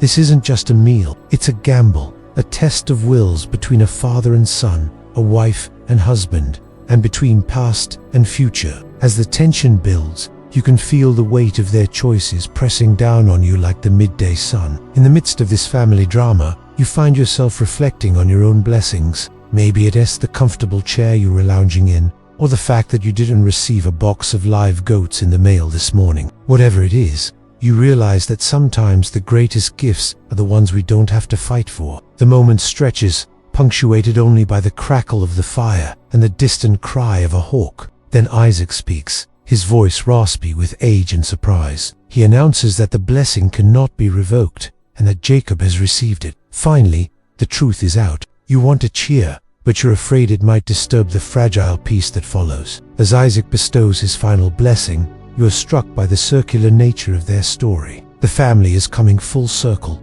their roles reversed, their destinies aligned in ways that only a lifetime of storytelling could have foretold. You think about how many years have passed since Abraham first set out from how many generations have been born and died in the time since? And you wonder, what will the future hold for Jacob and his descendants? Will they continue to stumble through life, guided by the flickering flame of faith and the lessons learned from a lifetime of stories? Or will they forge their own path, guided by the wisdom of those who came before, and then it hits you? They'll do both. These characters aren't just vessels of history. They're complex individuals, driven by desires, fears, and dreams that transcend their time. And that's what makes their stories so powerful. We see ourselves in them, our hopes and struggles, our triumphs and failures. And in their journey, we find our own. And as the fire fades and the stars begin to drift away, you're left with a sense of peace, knowing that their stories are our stories. Their struggles are our struggles, and their blessings, well, they're ours to carry forward. Thank you for watching. In the vast expanse of the desert night, under a sky teeming with stars, you find yourself enveloped in the aroma of roasted goat and a hint of animal musk. The flickering glow of a nearby lamp casts dancing shadows around you as you hover outside Rebecca's tent. Inside, the air is thick with tension. Rebecca is in her element, a director orchestrating a critical scene. Her hands move with purpose, guiding Jacob through the steps. He stands before her, a mix of apprehension and determination on his face, as though he's preparing for a job interview for which he's unsure he's ready. Around them, the tent is a hive of activity. A stew pot simmers nearby, emitting savory scents that mingle with the earthy aroma of goatskins. These skins, like pieces of armor, are being carefully applied to Jacob, transforming him into a living tapestry of wool. Your senses are acute, picking up the subtle sounds within the tent. You hear the scrape of leather on wood, the murmur of voices, and the clink of metal tools. But it's the silence of Isaac that resonates most. He sits in the darkness beyond the tent, patiently waiting. The desert wind whispers past the tents, carrying with it the distant call of an owl. In the stillness, you can almost hear the beating of your own heart. It echoes the rhythm of the night, a metronome marking the passage of time until the fateful moment when Jacob must approach his father. Rebecca's voice breaks the silence. It's low, urgent, laced with a mixture of faith and desperation. She speaks in rapid-fire Hebrew, issuing instructions, confirming fittings. Beside her, Jacob responds, his voice betraying a hint of nervousness. You catch snippets of his replies, assurances that the skins are secure, confirmations that he understands his cue. The gravity of the situation presses down on you. What they're about to undertake is no mere prank. It's a meticulously planned deception, a charade that could alter the course of their lives. The scent of wood smoke drifts from a nearby campfire, mingling with the earthy aroma of goat and human musk. Isaac, shrouded in darkness, waits patiently. His blindness not only shrouds him physically, but also metaphorically, obscuring his perception of the elaborate scheme unfolding around him. You imagine him sitting in the twilight, his weathered face etched with anticipation. The desert night wraps around you like a blanket, muffling sounds, muffling emotions. But inside the tent, the tension is palpable. You can almost feel the energy crackling in the air, connecting the anxious figures within. As you watch, Jacob rises from his seat. He moves with newfound confidence, the goatskin clothes clinging to his frame like a second skin. He runs his hands over his face, ensuring that the disguise is complete. In his eyes, there's a flicker of determination, perhaps a touch of fear, but mostly a steely resolve. His movements are economical, devoid of the hesitancy that marked his earlier steps. There's a finality to the way he stands, a preparedness to face whatever comes next. Rebecca's gaze is intense, unwavering. She's a woman on a mission, driven by a vision and a fierce love for her son. In her eyes, you see the reflection of the stars, their distant light mirroring the hope that sustains her. With a gesture, she indicates that Jacob is ready, and in that moment, you understand the magnitude of what's about to transpire. You find yourself transported back in time, standing on the precipice of history. The fate of nations, the fulfillment of prophecies, all hinge on the actions of these individuals in this isolated desert camp. The full moon casts an ethereal glow on the tents, bathing the scene in an otherworldly light. The desert, usually a place of harsh realities, seems to hold its breath, transformed into a stage for this audacious plan. The realization of what's at stake hits you with the force of a revelation. This isn't just a story, It's a testament to the lengths a mother would go to protect her son, a study in the complexities of faith, family, and the relentless march of destiny. The silence is profound, broken only by the crackling of the fire and the whisper of the wind through the tents. It's a silence that speaks volumes, a prelude to the drama that's about to unfold. You watch, mesmerized, as Jacob emerges from the tent. He moves with a strange gait, mimicking Esau's walk, his steps echoing in the stillness. His hands are tucked into the sleeves of his brother's rough woolen tunic, his shoulders stooped slightly to give the illusion of Esau's stature. The firelight dances in his eyes, reflecting both determination and a hint of vulnerability. You're struck by the transformation, the way this young man has molded himself into a semblance of his brother. Esau, unaware of the charade, is out in the open desert, pursuing his quarry. Blindly, he's focused on the hunt, oblivious to the drama unfolding in his absence. His absence is a gaping hole in this tableau, a reminder of the audacity of the plan. In his place is Jacob, a stand-in, a pretender, and yet it's Jacob who carries the weight of legacy, who embodies the hopes and fears of his family. You find yourself on the edge of your seat, not because you doubt Jacob's success, but because you know the stakes. The blessing Isaac is about to bestow is more than just a rite of passage. It's a covenant, a bond between father and son that will reverberate through generations. It's a privilege Esau, the elder son, is entitled to, a right that Jacob, the younger, seeks to usurp.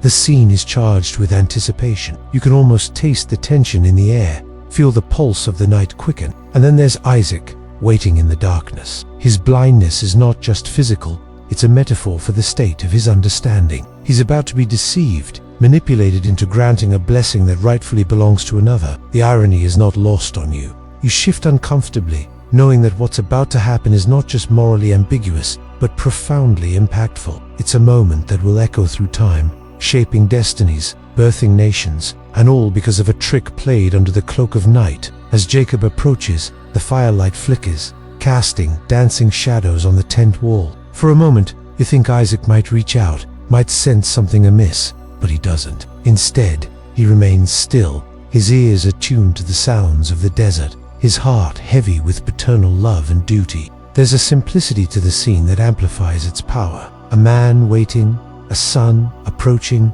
the moon and stars looking on. The vastness of the desert, the silence of the night, all serve to highlight the intimacy of this moment. It's a confrontation of love, loyalty, and the agonizing choices that bind families together and pull them apart.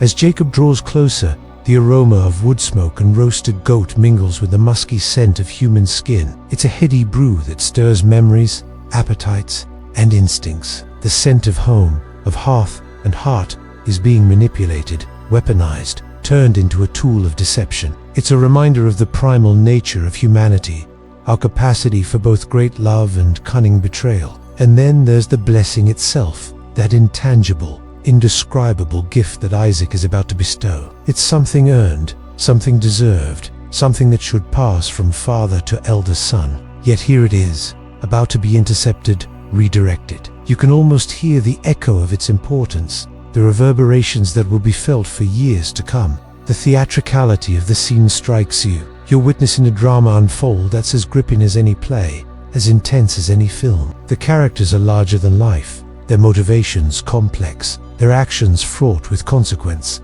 And yet it's happening here, now, in the stillness of a desert night. The wind whispers through the tents, carrying with it the sound of crickets and the distant call of an owl. It's a lullaby of the desert, a song of solitude and secrets. You're drawn into its embrace, enveloped by the vastness of the night, feeling its coolness on your skin, smelling its earthy aroma, listening to its timeless tune. As the night deepens, the fire's embers glow like watchful eyes. They reflect the starlight, mirroring the brilliance of a night that seems to hold its breath, waiting for the dawn, waiting for the unraveling of this intricate tale. For now, though, it's the dead of night, and under the cloak of darkness, destinies are being shaped. The game is afoot, and the players are ready. All you can do is watch, wait, and wonder what comes next. This story is just beginning. To continue the narrative, please stay tuned and don't forget to share your thoughts. Your comments inspire us and help shape the story's direction. Together,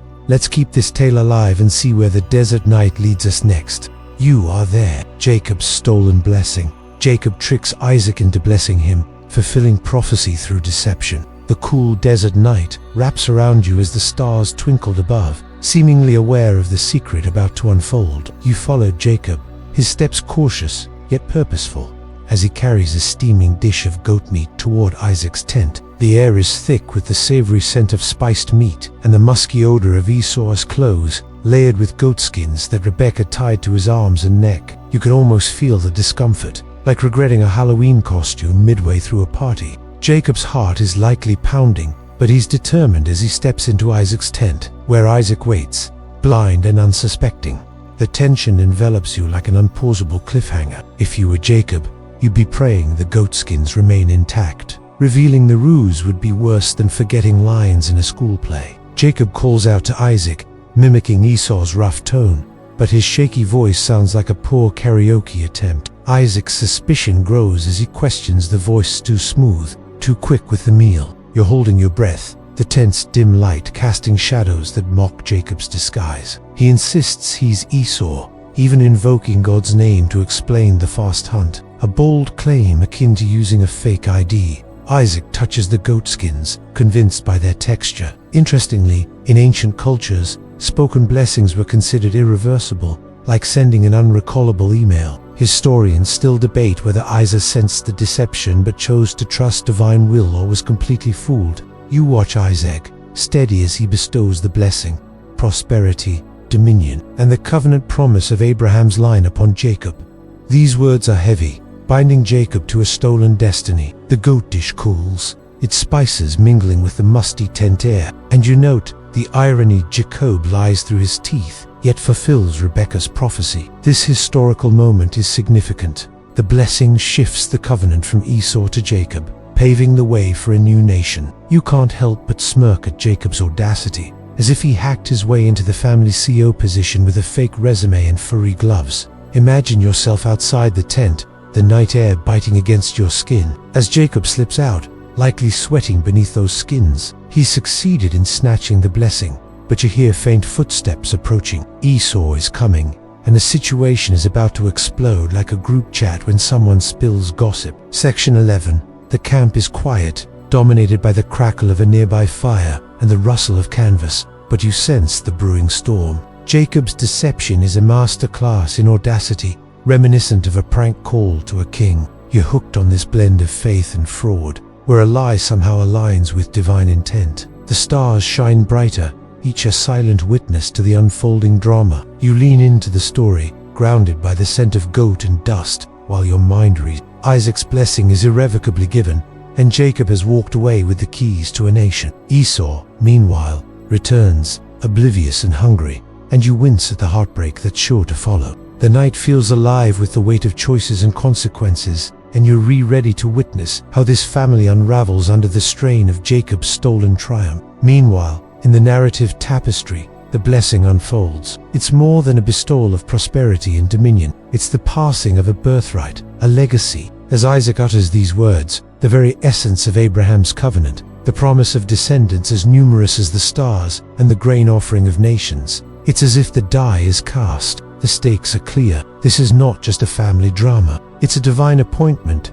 a celestial game of musical chairs where Jacob, though unchosen, is mysteriously propelled into the spotlight. Meanwhile, back in the story, Jacob, with his heart hammering an erratic tattoo against his ribs, slips out of the tent. The night air, once balmy, now feels chilly against his skin. He pulls the goatskins tighter, not to retain warmth, but to conceal their presence. Each step he takes echoes with the weight of his deceit, and Jacob is acutely aware that Esau, his twin, his brother, his nemesis, is returning. A single, simple sound breaks the night, the crunch of returning footsteps.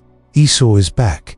Jacob freezes. His breath hitches. What will happen next? Will Esau's fury be as relentless as a desert wind, threatening to sweep away all of Jacob's carefully constructed plans? Or will there be a flicker of understanding, a shared glance that transcends their rivalry? As you hold on to these questions, the narrative tightens its grip. The setting sun paints the sky in hues of betrayal and regret. The taste of victory turns sour in Jacob's mouth. He is the new favorite, the chosen one, but at what cost? You're left suspended, caught between the fading light of day and the encroaching darkness of deceit. Jacob's triumph is a Pyrrhic one, a stolen victory that echoes with the hollow clang of betrayal. The aroma of spices mingles with the metallic tones of fear. The silence is deafening, punctuated only by the distant crackle of a campfire and the relentless pounding of Jacob's heart. The narrative hangs heavy with unspoken truths and simmering resentments. The blessing, once bestowed, becomes a burden, a yoke upon Jacob's shoulders. The vastness of the desert mirrors the expansiveness of his deceit. The story deepens, pulling you into its intricate web. The fate of nations hangs in the balance, hinging on the choices made in the hushed hours of a stolen night. Meanwhile, the blessed and the betrayer stand at a precipice. Jacob, clutching the remnants of his deception, stares into the abyss of his actions. The blessing weighs heavily upon him, a celestial albatross around his neck. The very covenant that promised Abraham offspring as numerous as the stars now threatens to consume Jacob whole. Meanwhile, the aroma of spices lingers in the air, mingling with the haunting specter of Esau's return. The narrative tightens, squeezing the suspense like a vice. The vastness of the desert mirrors the turmoil within Jacob. The stars, once witnesses to his audacious scheme, now seem to mock him with their silent, twinkling scrutiny. As dawn breaks, painting the sky in hues of both hope and damnation, Jacob's facade crumbles. The goatskins, symbols of his elaborate deceit, become a shroud, burying him under the weight of his transgressions. His triumph, short-lived, his victory tainted. He emerges from the tent, not as the triumphant heir, but as a shadow, a specter haunted by the echoes of his past. In this crucible of deceit, one question resonates.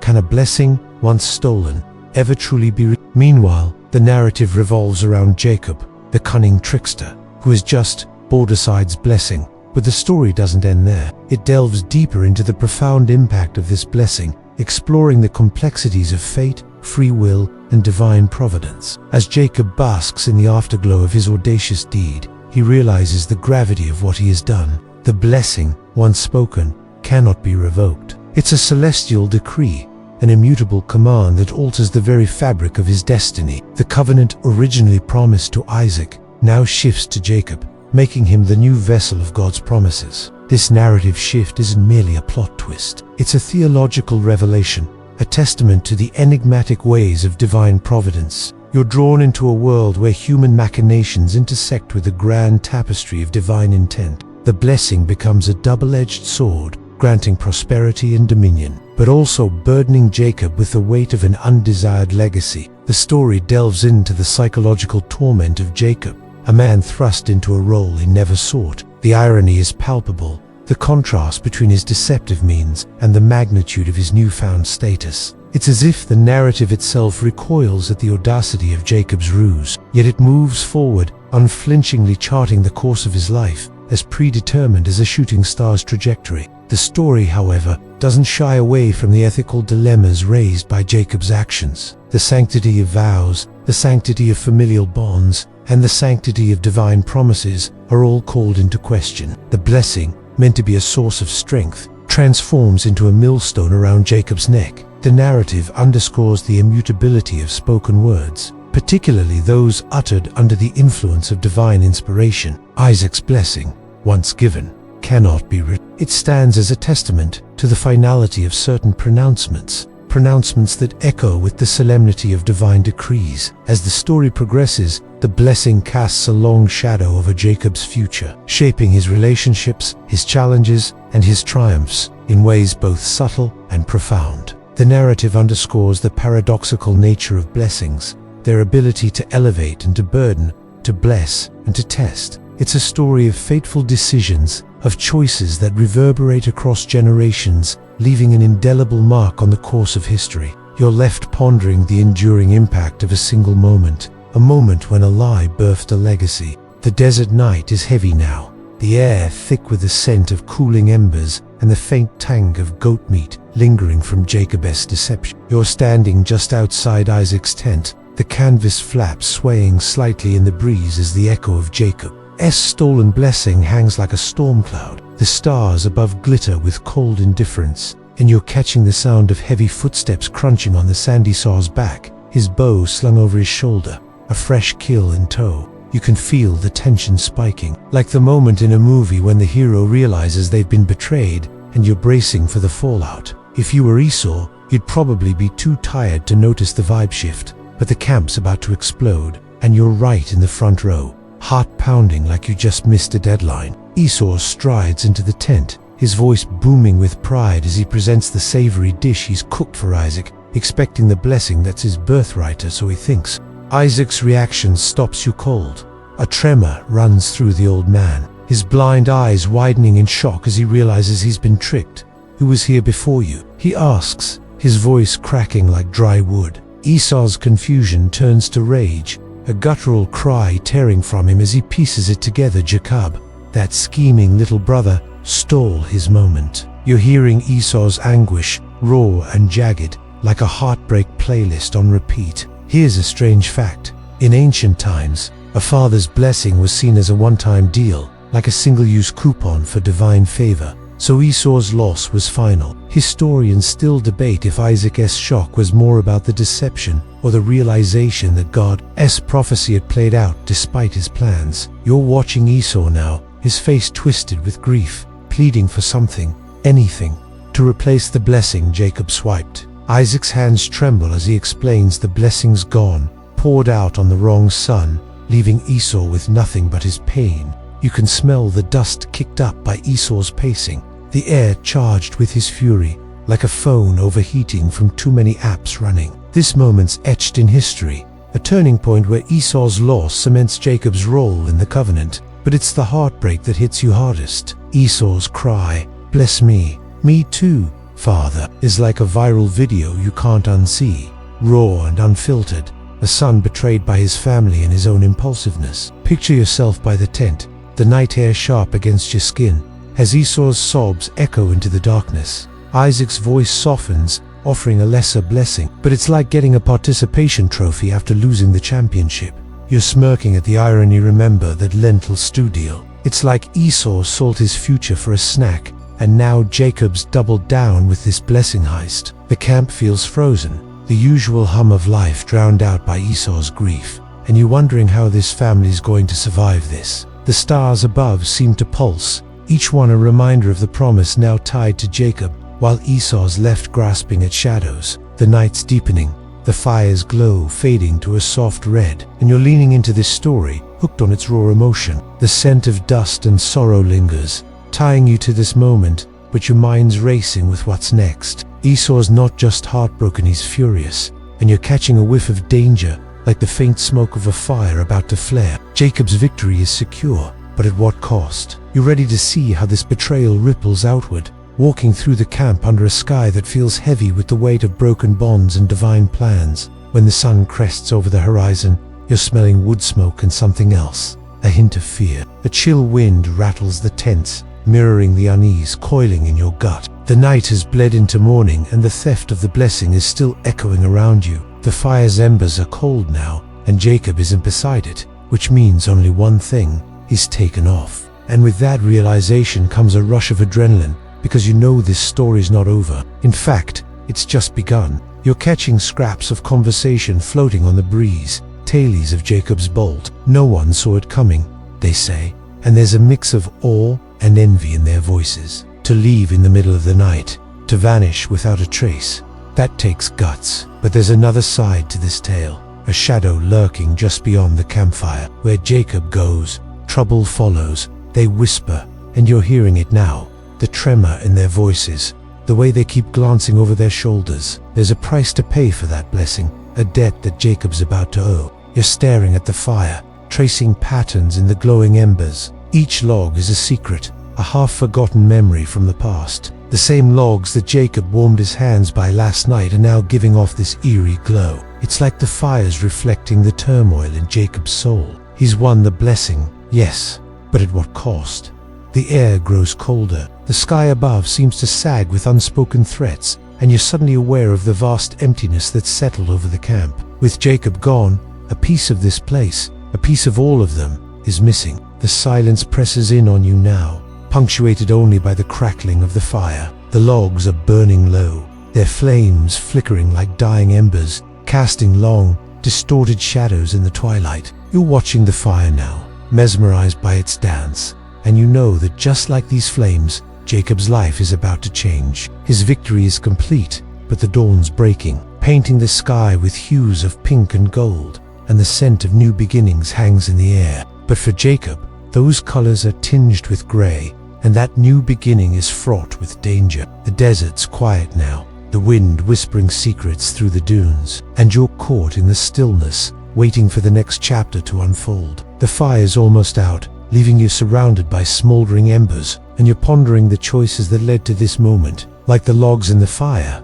decisions from the past are now burning away, leaving only ash and smoke. And as you watch those ashes drift skyward, you know Jacob's journey is far from over. The blessing's his, but the road ahead is fraught with peril. Just like these flames, his path will twist and turn, leading him to places and situations he never imagined. The desert's embrace is tight, the sand whispering stories of those who dared to dream big and stumbled along the way. You're lost in thought now, the fire's embers glowing like embers in your own heart. And you're aware that the greatest journeys often start with a single step into the unknown. This moment with its crackling fire and heavy silences is more than just a scene. It's a crucible, a testing ground where destinies are forged. This desert is a character in itself, its silent presence, a constant reminder of the challenges that lie ahead.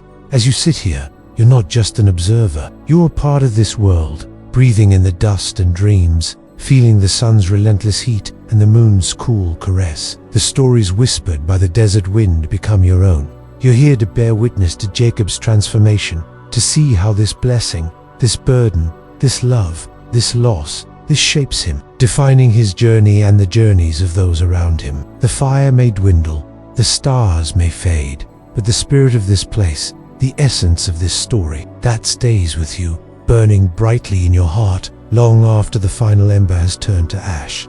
Now, it's your turn. What would you do if you were in Jacob's shoes? How would you navigate the tricky terrain of family, faith, and fleeting moments? Share your thoughts. Let's discuss. Your story is our story, so keep coming back for more. We'll light the fire, and you bring the stories. And remember, every story has the power to shape us, to challenge us, and to inspire us to be better, braver, more compassionate versions of ourselves. So keep listening, keep sharing, and keep living your story to the fullest. Because in the tapestry of life, each thread, each twist and turn, each joy and sorrow, they all matter, they all have a purpose, they all contribute to the masterpiece that is your life.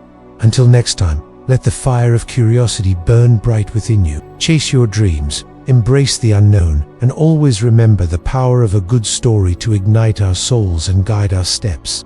The desert night presses in close, the air sharp with the scent of dry sand and the fading warmth of a fire now reduced to glowing embers. You're lingering near Isaac's tent, the echoes of Esau's anguished cries still ringing in your ears, like a song stuck in your head that you wish you could skip. The tent flap opens, and Isaac shuffles out, his face etched with worry. He looks out at the darkening landscape, the last light of day slipping below the horizon, leaving you bathed in the indigo shadows of twilight. There's a tremor in his hand as he reaches for his staff, seeking support, not just physical, but emotional. You can see the internal struggle on his face, the conflict between a father's love and his duty to uphold his lineage. His eyes, usually twinkling with warmth, are clouded with confusion and grief. You catch the weight of this moment, like the silence before a storm breaks. And if you were Esau, you'd probably be plotting revenge faster than you'd unfollow a toxic ex. Jacob's stolen blessing has lit a fuse,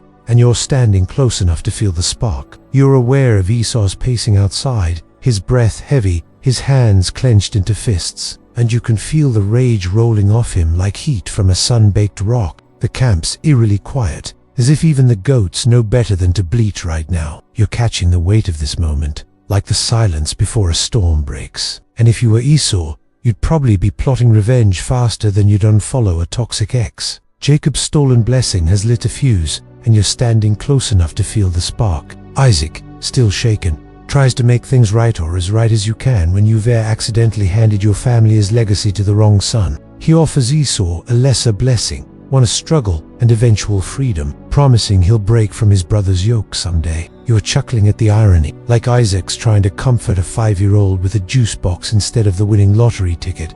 But Esau's not pacified. His anger hardens into a vow to kill Jacob, a chilling declaration that makes the hair on your arms stand on end. The ancient world had its own social media, and vows of vengeance were taken seriously, often sealed with rituals or oaths, making Esau's threat as binding as a contract. You're watching Esau now, his shadow looming against the tent as he mutters his plan, the starlight catching the glint in his eyes. You're smelling the dust kicked up by his restless steps. Maybe it's instinct or intuition, but you sense that Esau isn't just angry. There's a dangerous determination in his eyes, a steely resolve that's alien to the fun-loving hunter you've known until now. In his eyes, you see the reflection of the dying embers, the last bits of warmth fading away, replaced by a cold fire that won't be denied. The camp feels like a pressure cooker, the tension thick enough to taste, like the bitter edge of overbrewed tea. Everyone's waiting for something to break, and you're gripping onto the edges of your seat,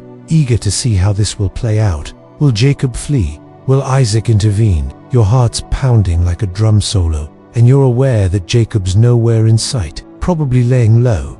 But you know this. Betrayal's about to send him packing. Picture yourself sitting on a woven mat, the cool sand shifting beneath you as the night deepens around the camp. The stars burn bright, each one a silent nod to the promise, now tied to Jacob. But Esau's fury is a dark cloud blotting them out. You're catching whispers of movement, someone stirring. Maybe Rebecca, already sensing the danger. The historical weight hits you. Esau's vow isn't just a brotherly grudge. It's a threat to the divine plan, the covenant that's supposed to birth a nation. You're smirking at the messiness of it all, like a reality show where everyone's shouting but no one's listening. The camp's holding its breath, and you're wondering how Jacob's going to slip out of this one. The fire's nearly gone now, just a faint glow, and the night air feels heavier, like it's carrying the weight of Esau's anger. You're leaning into this story, hooked on its raw stakes, brother against brother, prophecy against revenge. The scent of dust and tension lingers, tying you to this moment, but your mind's racing with what's next. Is it possible that Jacob will stay? Will Isaac intervene? What lengths will Esau go to get his revenge? You're grinning because you know Jacob's cunning, but you're also aware of Esau's determination. The night's chill seeps into your bones, mirroring the growing chill between these brothers. The vastness of the desert around you suddenly feels claustrophobic, like the sky is pressing down, amplifying the drama playing out below. The fire has dwindled to embers, casting flickering shadows that dance with uncertainty on the tents and faces. You're captivated by the raw emotion on Isaac's face, the conflict between a father's love for both sons and his duty to uphold a divine plan. His trembling hand on his staff tells a story of inner turmoil, a silent plea for things to be as they were before the fateful blessing. You're aware of the weight of history, of how this moment will echo through generations, shaping nations and destinies. It's a heavy burden for a man who just wanted his sons to live happy, peaceful lives. You're breathing in the scent of wood smoke and sage, feeling the desert wind brush against you. The campfire's glow paints hues of orange and red across the canvas of the night sky. The stars seem distant, their light struggling to pierce the darkness that's descended upon the camp. You're acutely aware of the sound of crickets and the distant cry of an owl. Their songs a haunting melody in the vast emptiness. The silence between the notes is filled with unspoken emotions, the weight of years of brotherhood now crumbling away like sand slipping through fingers. You're pondering the weight of sacrifice, of how far would you go for your beliefs, for your family, for your future. As you watch Isaac, you realize there are no easy answers in a world where choices have far-reaching consequences. You're thinking back to the pivotal moment when Jacob tricked his blind father, snatching away the birthright blessing meant for Esau. Now the consequences are cascading, threatening to engulf them all. The desert night wraps around you, enveloping you in its stillness, mirroring the quiet turmoil that rages within. The night is alive with unspoken emotions, the crackling of the dying fire, the rustling of the wind in the tents, the beating of your own heart. Each sound contributing to a symphony of tension. You're tasting the metallic temps of anticipation on your lips. What will Isaac do? Will Jacob flee? How far will Esau go to enact his revenge? The answers are out there, buried in the sands of time, waiting to be unearthed, and you're eager to turn the next page of this timeless tale. The night deepens, weaving its magic over the camp, transforming it into a stage for an ancient drama. The players are in place, the stakes are high, and the script is one that's been echoed across generations. You're standing on the threshold of a new chapter, the campfire's embers glowing like burning questions, demanding to be answered. And as the desert night presses in, you know you won't find peace until those questions are resolved. So you linger by the camp, captivated by the unfolding drama, eager to see how this intricate dance of deceit, betrayal, and vengeance will play out beneath the watchful gaze of the eternal stars. You're standing in the heart of the desert, the wind whispering tales of journeys, and the sand warm beneath your feet. The sprawling tents of Isaac's camp are nestled around you, a scene of domesticity that's about to be ripped apart by a storm of betrayal, rage, and flight. Your eyes are locked onto the central tent where the drama is unfolding. It's like being front row at a family reunion gone wrong, and you're glued to the action. The air crackles with tension as the news spreads through the camp.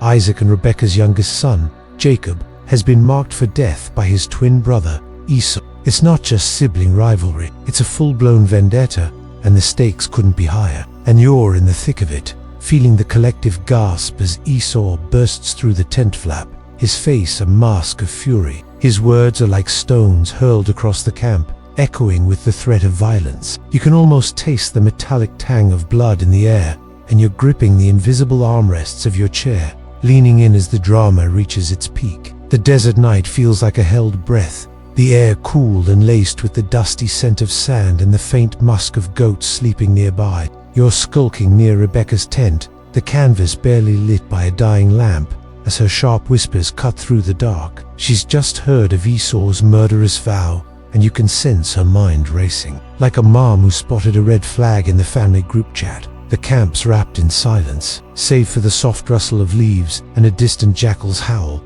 but the tension's thick enough to choke on. You're right there, feeling the panic bubble up, like you've just realized you're in the wrong place at the worst time. If you were Jacob, you'd be packing your bags faster than you'd bail on a bad date, because Esau's out for blood, and this family's drama is hitting peak soap opera levels. Rebekah's not wasting time, she's already pulling Jacob into her plan, her voice low and urgent, like she's briefing him for a witness protection program. She tells him to flee to her brother Laban in Haran, a distant land that's a solid trek away. Like road tripping across 3 states with no GPS, she's framing it as a temporary escape, but you recatching the subtext. This is about saving Jacob's life and keeping the covenant promise alive. Here's an odd fact. In ancient times, family ties were so tight that fleeing to a relative's house was a legit way to dodge trouble, like crashing on your cousin's couch to avoid an angry roommate. Historians still debate if Rebekah's move was pure maternal instinct or a calculated play to protect God's prophecy. But either way, she's playing chess while everyone else is stuck on checkers. You're watching Jacob now,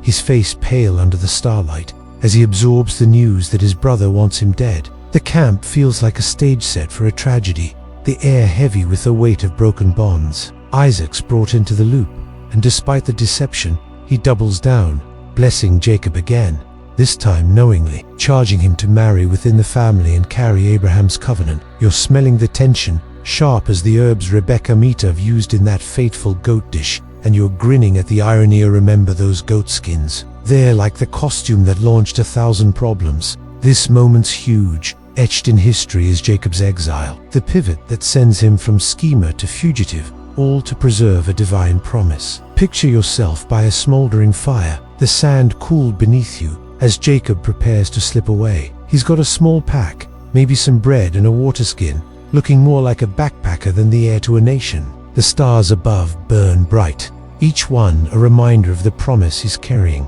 but the camp feels haunted by Esau's rage. You're catching the historical weight. This isn't just a brotherly feud, it's a chapter in the story of a chosen people, where every choice ripples like a stone in a pond. You're smirking at the mess Jacob's, running from a murder plot like a guy who started a Twitter feud and then logged off. The night's alive with whispers of departure, and you're wondering how Jacob's going to survive out there. The darkness deepens, the fire's glow barely a flicker, and you're leaning into this story, hooked on its blend of danger and destiny. The scent of dust and fear lingers, tying you to this moment, but your mind's racing with what's next. Jacob's about to hit the road, alone, with nothing but a shady past and a divine promise to guide him. You're ready to follow, walking through the camp under a sky that feels vast, each star a silent witness to a man fleeing his mistakes and running straight into his future. It's like you're in the middle of the chaos, feeling the heat of 1,000 suns and the bite of the desert wind on your skin.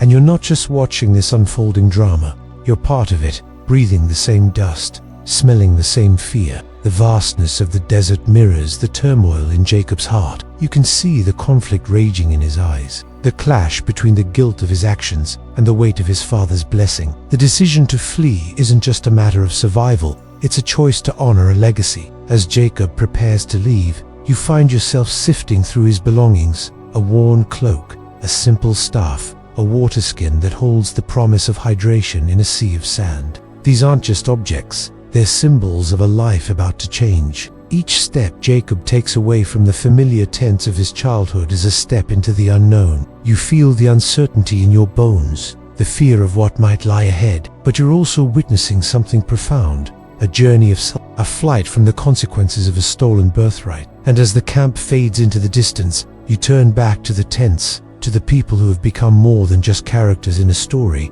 They've become a part of you. You remember the laughter echoing around the tents, the aroma of cooking meat, and the sound of Isaac's gentle voice. The desert seems to swallow these memories whole, but you hold on to them. You see the pain etched on Rebecca's face, the worry lines deepening, the strength in her eyes unwavering. In that moment, you realize she's not just a mother, she's a warrior, fighting for her children, shaping their destinies with the quiet strength of a desert flower. Then your gaze shifts to Esau, his anger simmering beneath the surface, threatening to boil over. You see the conflict in him, too, the struggle between his primal rage and the bonds of family. In his solitude, you see a reflection of Jacob, a reminder that even in anger, there's a story waiting to be understood. The tents themselves seem to whisper stories, tales of laughter, love, and loss, all echoing in the vast emptiness that's settling over the camp. They stand as silent witnesses to the drama that unfolded within their protective folds. Now the desert wind carries the sound of distant voices,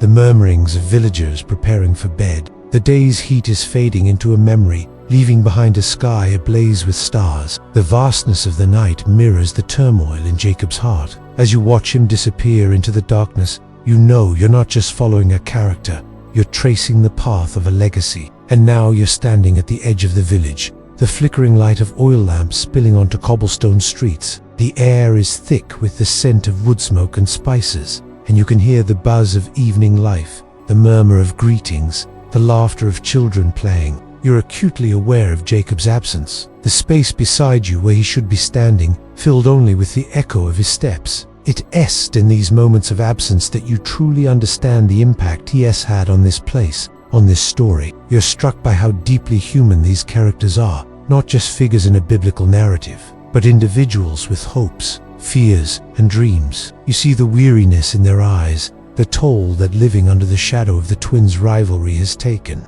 You feel the collective sigh of relief, the hope that maybe now, with Jacob gone, peace will return to this land. The flickering flames cast dancing shadows on the rough-hewn walls, painting pictures of resilience, and you're acutely aware of the weight of history, of the stories that have unfolded within these very tents. You're not just an observer, you're a participant in a timeless tale. You can almost reach out and touch the fabric of history, feel its texture beneath your fingertips. It's a humbling experience to realize that you're connected to these characters by an invisible thread, linked to their joys and sorrows, their triumphs and struggles. The warmth of the fire isn't just a physical sensation, it's a metaphor for the connections you're making, the bonds of family, the ties of community. The darkness settles around you, enveloping you in the mystery of the night. The stars above seem to twinkle with understanding, bearing silent witness to the unfolding drama, and you're drawn to the sky, seeking answers in the vastness of the cosmos, searching for guidance in the eternal stillness. In the quiet moments, you hear the whisper of the wind through the desert grass, carrying stories from distant lands, tales of journeys and transformations. The wind becomes a storyteller, weaving narratives that echo through time. And as the night deepens, you're enveloped in the magic of storytelling, where the boundaries between past and present, reality and fiction, blur and intertwine. You're left contemplating the nature of stories themselves. They're powered to transport us, to teach us, to connect us across time and space. And as dawn breaks, painting the eastern sky with hues of rose and gold, you know that you've experienced more than just a story. You've walked among the ancients, breathed the desert air, felt the pulse of a civilization long gone, and you carry this experience within you, a treasure that will forever enrich your understanding of humanity's journey. The desert stretches out before you, vast and silent under a sky studded with stars that gleam like scattered coins. You're trailing Jacob now, his silhouette a lone figure against the moonlit sand, his steps heavy with the weight of exile. The air's crisp, carrying the faint scent of dry scrub and the memory of the camp's fires, now far behind. Jacob's on the run, his pack light but his heart heavy, carrying the stolen blessing and Esau's death threat like a bad playlist stuck on repeat. You're feeling the solitude wrap around him, like the moment you realize you've got no signal in the middle of nowhere. If you were in his sandals, you'd probably be second-guessing every choice. But Jacob's pressing on, heading toward Haran and an uncertain future. The night feels alive, whispering secrets, and you're right there, caught in the rhythm of his journey. He stops at a place called Luz, the ground hard and unyielding, with nothing but a stone for a pillow talk about a budget Airbnb. You're watching him settle down, the stars above brighter than ever, like they're trying to tell him something. As he drifts into sleep, the world shifts. He dreams of a stairway stretching from earth to heaven, angels climbing up and down like they're on some divine escalator. God appears, reaffirming the promise to Abraham land. You're picturing it, the vision vivid as a 4000 movie, and you're struck by the weight. Here's a quirky fact. Ancient people often saw dreams as divine messages, sometimes eating specific foods like honey to invite them, believing they were portals to the gods. Historians still debate if Jacob's vision was a spiritual awakening or a stress-induced hallucination, but it's a turning point that marks him forever. You're standing there, the cool sand shifting under your feet as Jacob wakes, his eyes wide with awe. He names the place Bethel, house of God, and sets up his stone pillow as a pillar, pouring oil on it like he's signing a cosmic contract. You can smell the faint tang of olive oil mixing with the dusty air, and you're grinning at the audacity to remember the goatskin disguise. Now, he's making vows to God, promising loyalty if the Lord keeps him safe. This moment's huge, etched in ancient texts as Jacob's first real encounter with the divine, a shift from schemer to seeker. You're catching the irony, like a guy who cheated on a test, suddenly acing life's biggest exam. The historical weight hits you. This stairway dream isn't just a vision, it's the anchor for Jacob's role in God's plan. Picture yourself beside that stone pillar, the night air sharp against your skin. As Jacob's vow echoes softly, the stars feel closer, each one a nod to the promise God just renewed. But Jacob's alone, no camp or family to lean on. You're smirking at the shift he's gone from stealing blessings to staking claims with God, like he's finally playing the long game. The desert's quiet, save for the whisper of wind through the scrub, and you're wondering how this lone traveler is going to navigate Haran's challenges. The vision at Bethel is a beacon, lighting up his path, but you know the road ahead's got more twists than a binge-worthy series. The night's deepening, the stars burning with quiet intensity, and you're leaning into this story, hooked on its blend of divine encounters and human grit. The scent of oil and dust lingers, tying you to this moment, but your mind's racing with what's next. Jacob's got a promise in his pocket, but he's still a fugitive, heading into unknown territory. You're ready to follow, walking through the desert under a sky that feels vast and alive. Each star a silent witness to a man transformed by a dream and a destiny he is only beginning to grasp. When dawn breaks, it's a palette of soft colors, a stark contrast to the endless blue you saw last night. The sky is now a canvas of pinks and oranges, streaked with purple shadows, a breathtaking backdrop for Jacob as his face, etched with both weariness and resolve, is illuminated by the soft light, highlighting the stubble shadow that's slowly defining his jawline. You're noticing the subtle changes in him, how the weight of his journey is starting to show, not just in the lines on his face, but in the set of his shoulders, the tilt of his head. There's a newfound seriousness in his posture, a quiet strength born from the trials of the past few days. The desert wind, now warm and inviting, rustles through the sparse foliage, carrying with it the sounds of unseen birds. Their songs blend with the distant bleating of sheep and the rhythmic chirping of crickets, creating a soothing melody that's both calming and nostalgic. It's a moment of tranquility, a pause in the unfolding drama of Jacob's journey.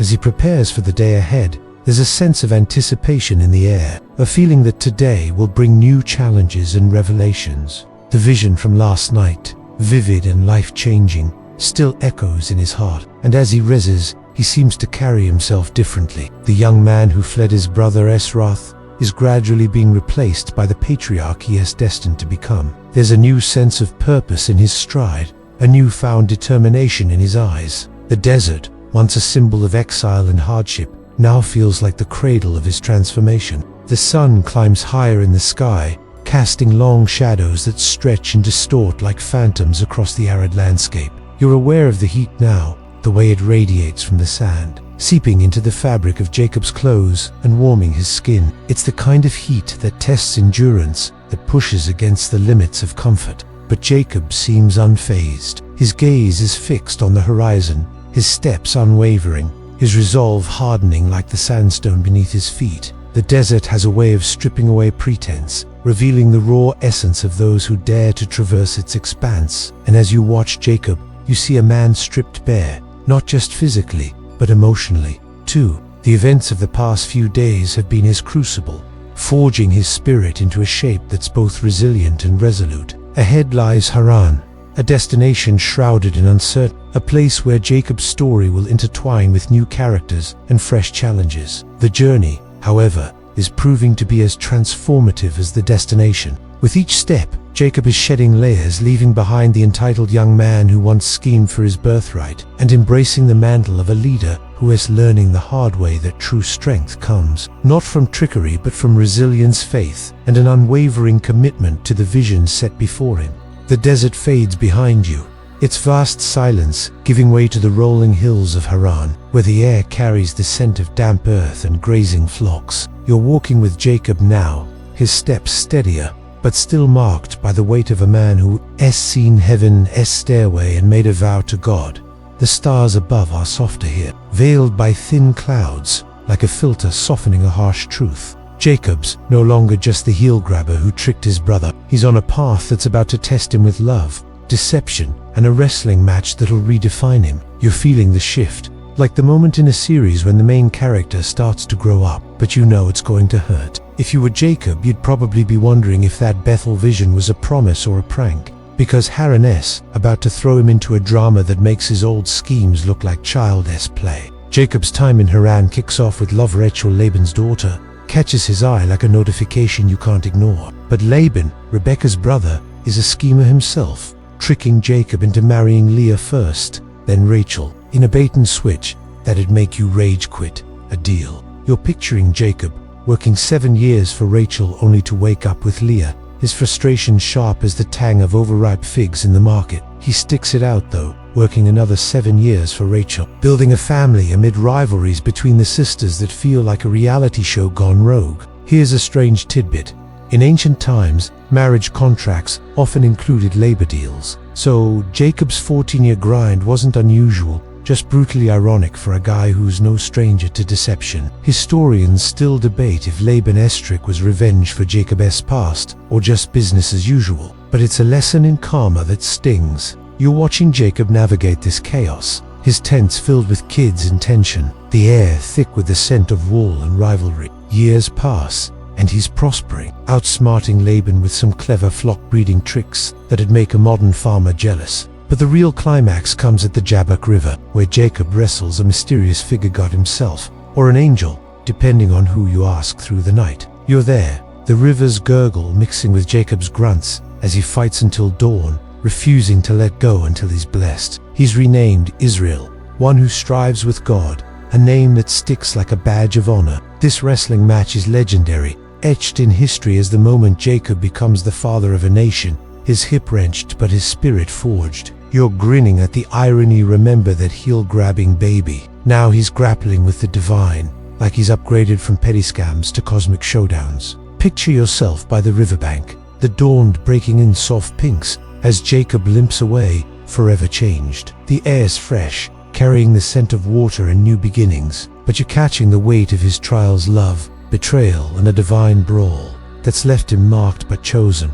The historical stakes are huge. Jacob's transformation into Israel names a people, tying his messy life to a divine promise. You re-smirking at the journey from a schemer in goatskins to a man who wrestled God and lived. The story's winding down, but you're hooked, wondering how his sons will carry this legacy. Their tents darting the horizon like stars brought to earth. The morning light softens, the world growing quiet, as if the hills themselves are exhaling. You're leaning into this tale, the scent of river water and resolve lingering, tying you to Jacob's final steps. His life flawed, fierce, and divinely guided mirrors the struggles you might face, the moments you wrestle with your own path. The air feels gentle now, the dawn wrapping you like a lullaby. You're drifting, the story fading into a whisper, as Jacob's legacy stretches beyond the horizon, a nation born from a man who dared to strive. Close your eyes, let the world blur, and rest in the quiet of a promise kept.